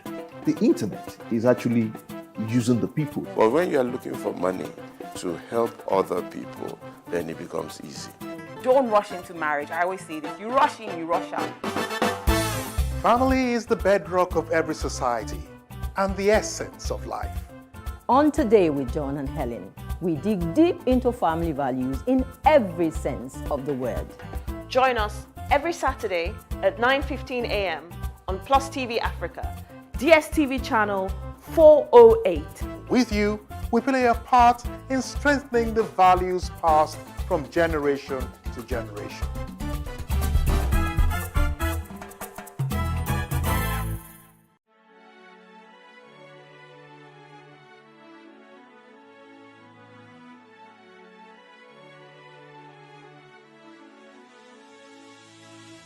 It is engagement we need to have. Those who suffer miscarriages are never taken into account. Members of the National Assembly are also influence peddlers. You are sitting on Nigerians' money. From the barbing, I pay my rent. On the barbing, I send my children to school. A consultative engagement. No any tangible notification before they ban us. It's one thing for people to be at your back and the heat of the moment. There's another thing for them to still be with you when push comes to shove. I will do everything to take Lagos out of the national grid.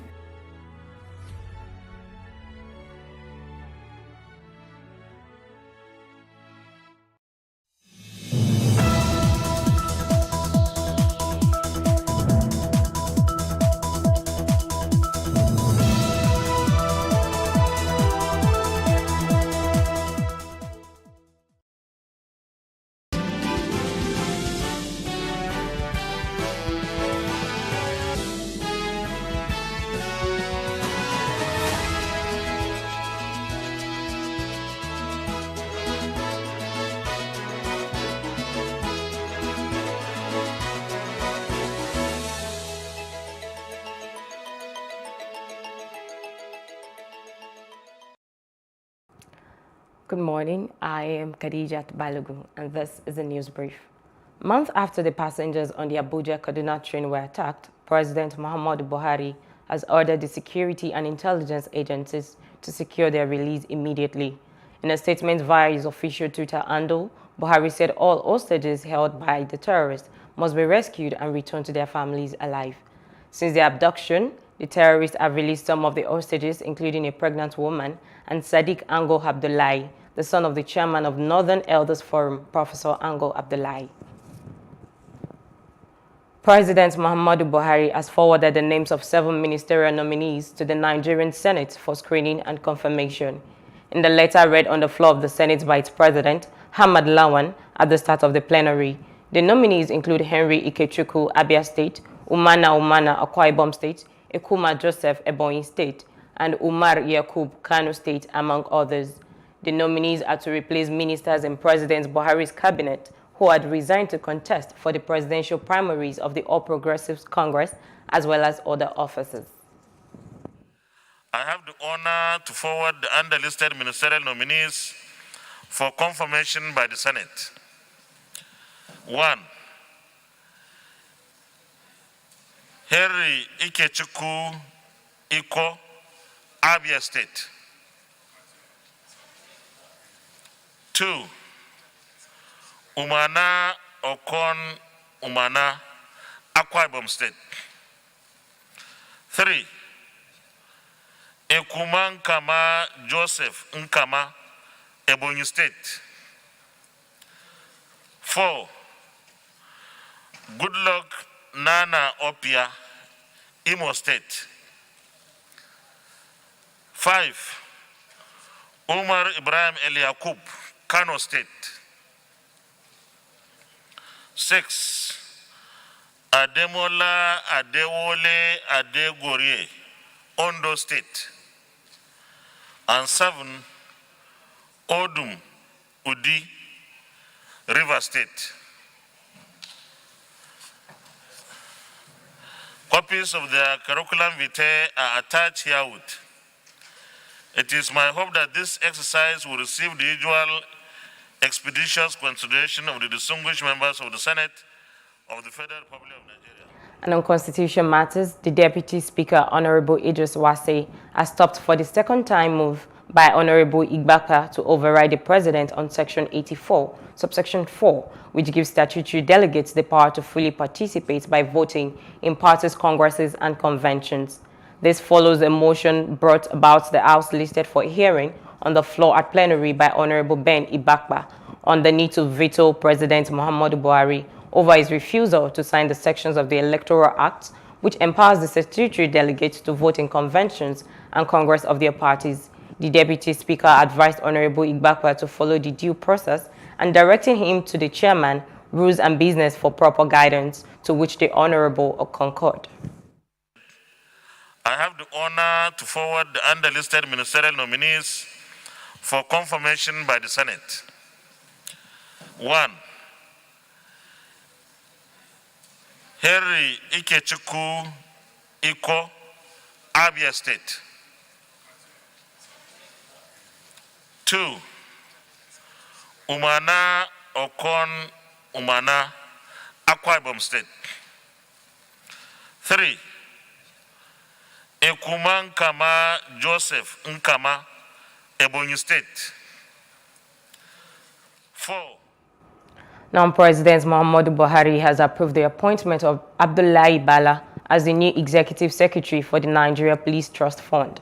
A statement by the Press Secretary to the Minister of Police Affairs, Osai Gbovo Heisemen, in Abuja said Bala took over from Hamad Aliyu, who had resigned his appointment to run for gubernatorial primaries in compliance with the directives of the President. He said that the new Executive Secretary, born on the 18th of August, 1967 in Sokoto North Local Government Area, holds a master's degree in political science from the Usman Danfodio University, Sokoto. The federal government is making plans to prosecute users of polychlorinated biphenyl, popularly known as transformer oil, in frying bean cake, plantain chips, chicken, and other food items. A consultant to the Federal Ministry of Environment, Professor Babajide Aloy, made the disclosure on the sidelines of a workshop organized for state councils, regulatory bodies, power operators, and custom officers on application of PCB's regulations and guidelines for environmentally sound management of PCBs in Calabar.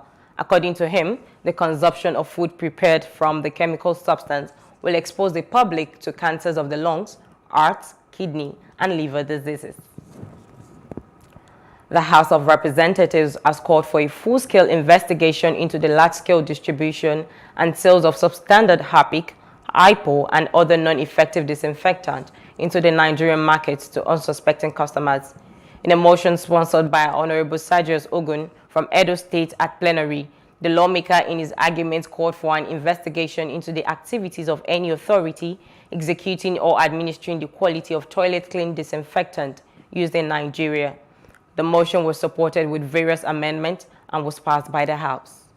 The House is aware that Section 17E of the Federal Competition and Consumer Protection Commission Act 2018 empowers the Commission to carry out investigations considered necessary or desirable in connection with matters within the purview of the Act. The House is concerned that toilet cleaning disinfectants such as Harpic and Hypo used in most households in Nigeria are ineffective, poor quality, and leave much to be desired. The House is worried that despite the poor quality of these toilet cleaning disinfectants, there are several television-sponsored advertisements that are misleading unsuspecting members of the public who rely on such adverse product information to make purchases. The House is alarmed that most Nigerians utilize these disinfectants in cleaning their homes, offices, hospitals, churches, and mosques without getting the value for money spent in purchasing such products. And in the Senate, the People's Democratic Party has nominated Senator Philip Aduda as the new minority leader of the Senate and Senator Chukwuka Utazi as the new minority whip. The nominations were contained in a letter signed by the National Secretary of the PDP, Senator Samuel Anyanwu, read at the start of plenary by President of the Senate, Ahmad Lawan. Aduda's nomination was sequel to the resignation of the former minority leader, Senator Einaya Baribe, who formally announced his defection from the People's Democratic Party to the All Progressives Grand Alliance last week. Subject matter hereby refers. The leadership of the People's Democratic Party, PDP, is pleased to confirm to you the nomination of Senator Philip Tanima Aduda as the new Senate Minority Leader. The nomination of Senator Aduda is for the replacement of the vacant seat of the Minority Leader created by the defection of Senator Einaya Abaribe to the All Progressives Grand Alliance, ABGA. Please kindly accord Senator Philip Tanima Aduda all the necessary cooperation and rights due the office. Accept the assurance of my esteemed regards. Signed, Senator Samuel N. Anyanwu, National Secretary. Also, the PDP, in its letter to the Senate President, Ahmad Lawan, explained that Senator Utazi's nomination as the new minority whip was as a result of the elevation of Senator Aduda to the position of minority leader.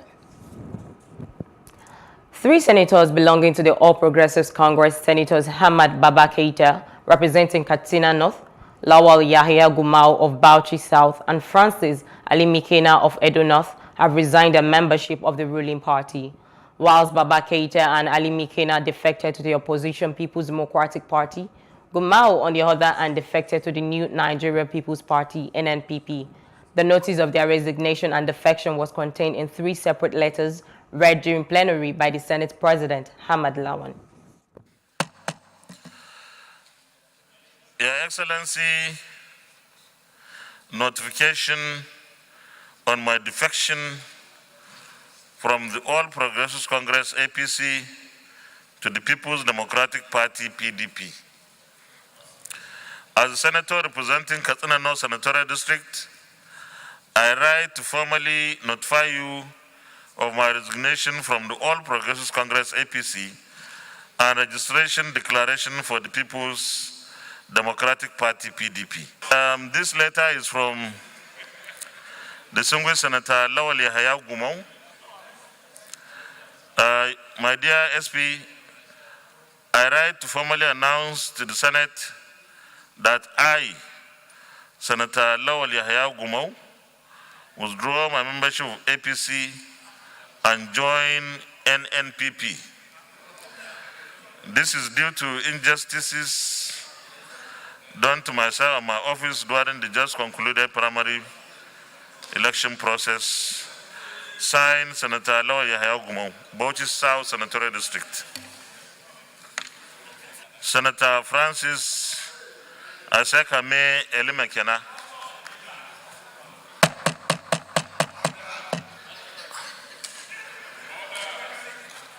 Your Excellency, change of political party.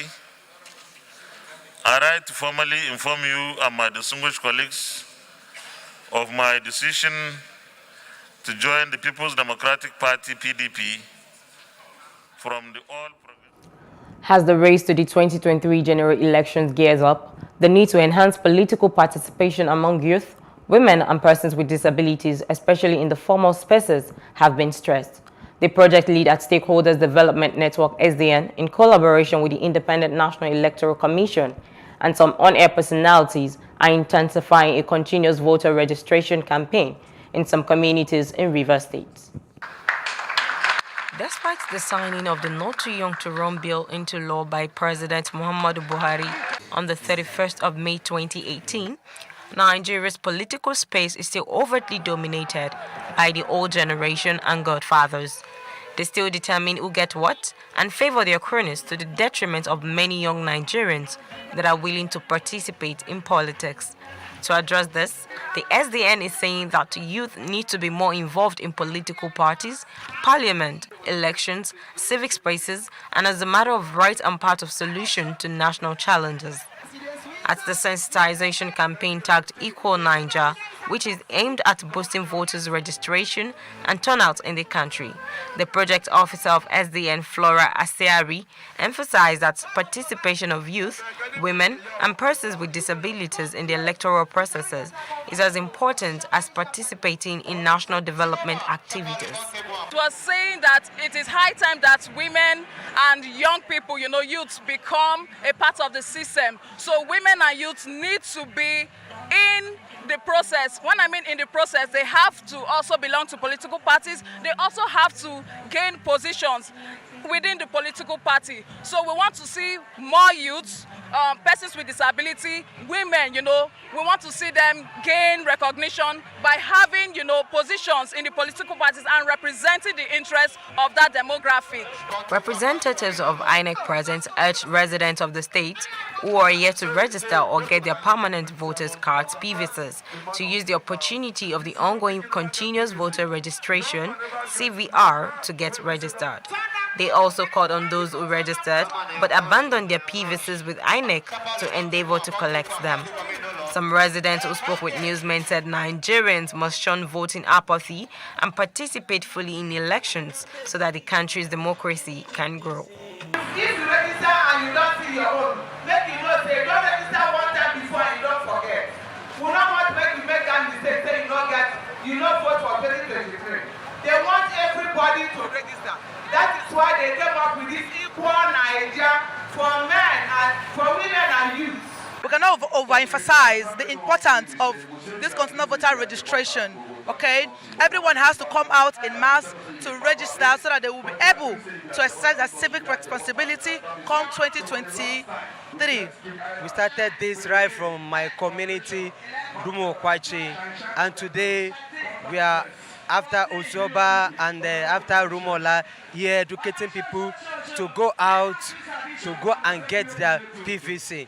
Now, if you look at the statistics available in Nigeria, you would agree with me that the percentage of participation of youths is pretty much low. So we want to see that inclusivity, capturing more youths, capturing more women, capturing more people living with disability.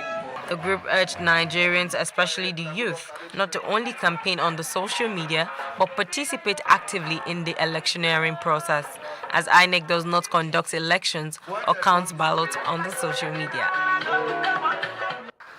Benue State, as the present administration of Governor Samuel Ortom of Benue gets to an end, the State Executive Council has given approvals for the implementation of policies brought to the council by various commissioners as it affects their ministries and parastatals. The council in a sitting on Tuesday approved an additional furnishing of government lodge, opening of rounds and streets in Makurdi town, purchase of 13 security-fitted vehicles, and a donation of official cars to outgoing local government chairmen and local legislative leaders, among other issues of importance. Our correspondent in Makurdi, Francis Ter, who covers the briefing by the State Commissioner for Information, Mike Inaligo, filed in this report as presented from our studios. The Commissioner for Information, who gave a breakdown of items that were given approval of at the meeting, presided over by Governor Samuel Otom, said that the furnishing of the government lodge would cost 43 million naira, as it is expected to be of a modern standard. Inaligu also said that the construction of roads in the North Bank part of Makurdi, where accessible roads were needed, would gob a sum of 151.2 million naira.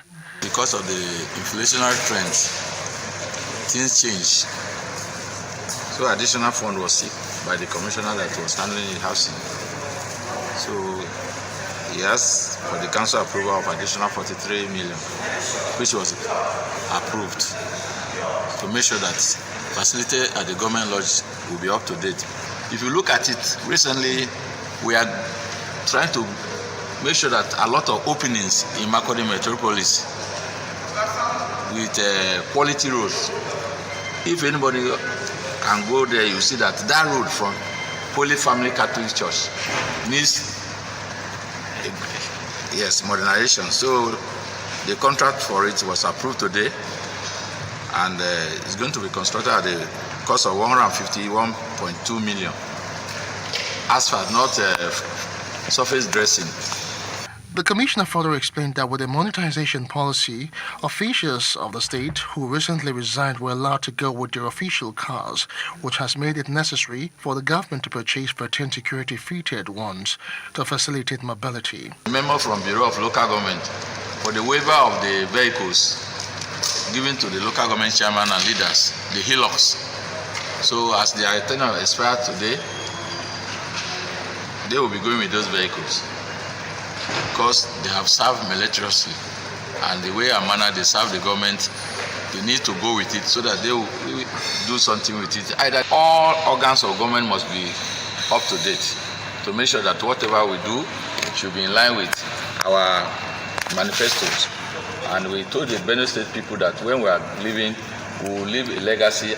According to the Benue spokesperson, Governor Otom is ready to ensure that the people of the state benefit from the dividends of democracy before the present administration leaves office in 2023. To other parts of Africa now, a bloc of West African nations began deploying a stabilization force to Guinea-Bissau after the country was thrown into turmoil when its president escaped a coup attempt in February. The Guinea-Bissau Stabilization Support Mission comprises some 600 troops from Nigeria, Senegal, Ivory Coast, and Ghana, according to the Economic Community of West African States, ECOWAS bloc. ECOWAS Commissioner for Political Affairs, Peace and Security, General Francis Behazan, said that the mission would last 1 year and is renewable. A group of Malians have demonstrated in the central city of Bankas to demand state protection after more than 130 civilians were killed by jihadists in neighboring villages, one of its worst civilian killing, which is the latest in an ongoing series across the Sahel.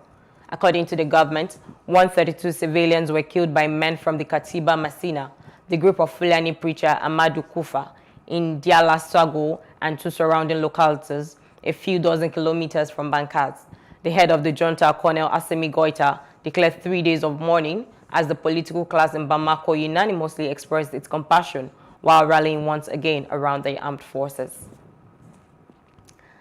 And that's the news brief. For more stories, please follow us on our Facebook, Twitter, and Instagram. And do subscribe to our YouTube channel at Plus TV Africa and Plus TV Africa Lifestyle. I am Khadijat Balogun. Many thanks for watching.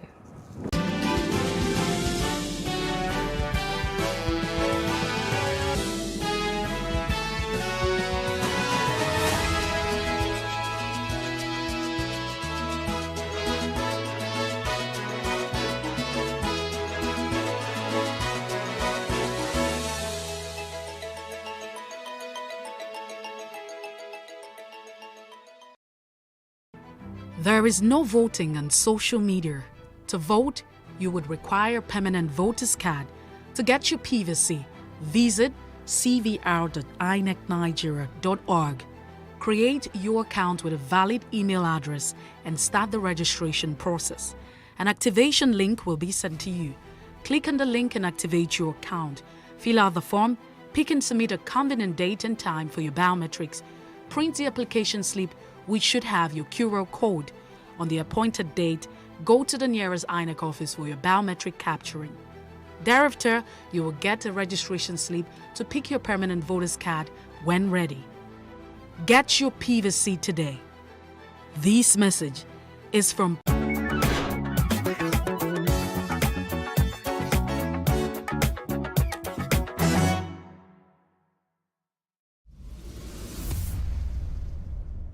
Damaria Jos, whose name means the orphan of Jos, was born in 1946 in Bukuru, near Jos in Plateau State.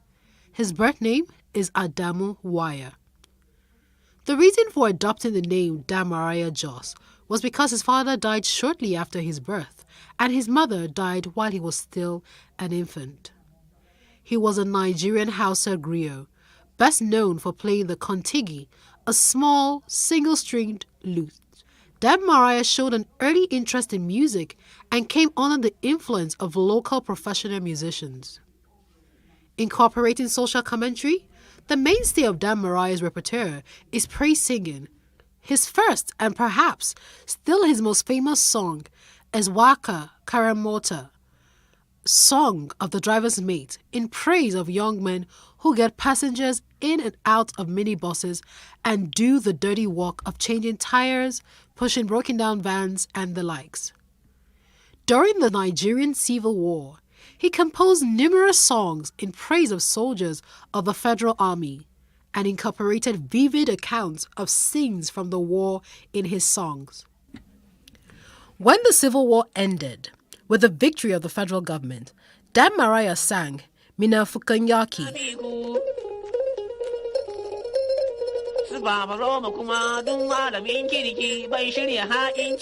which meant the hypocrites of war, mocking governments and international figures that sided with Biafra. He died on the 20th of June 2015. Sunny Okosun was born in Enugu on the 1st of January 1947. He hailed from Edo State. He played a fusion of reggae, highlife, Afro-funk, traditional melodies and rhythms which he branded Ozidi, or message. Ozidi was traditionally a renowned Ijo river god. Okosun, also called Okosuns, had a career that spanned over 4 decades. From 1977, he became known for protest songs about Pan-Africanism, freedom, and a few other social political issues affecting Africans.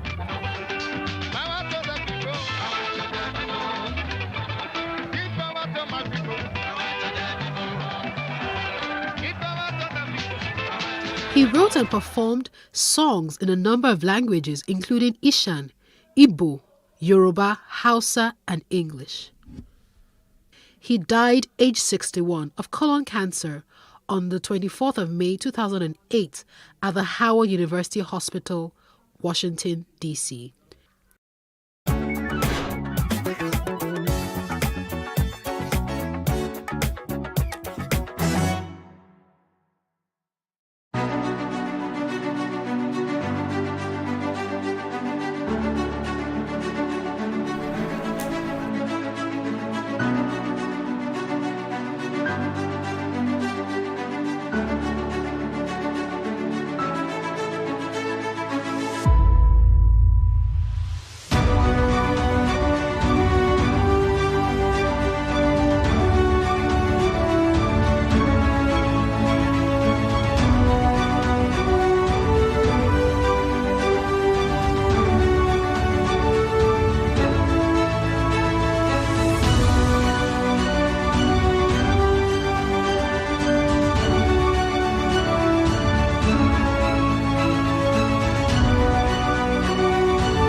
Increase the reach of your events or business services.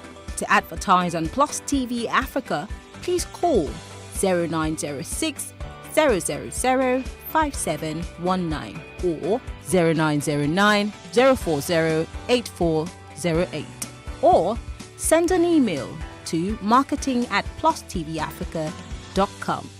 Plus TV Africa. Big stories live here.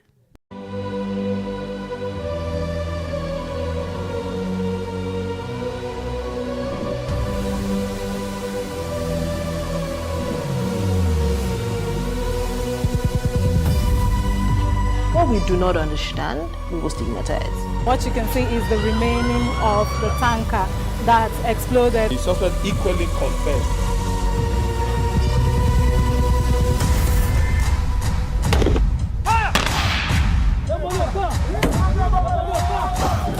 A 500 naira they collect them. If you no talk, then go beat you. Now 2,500 they pay.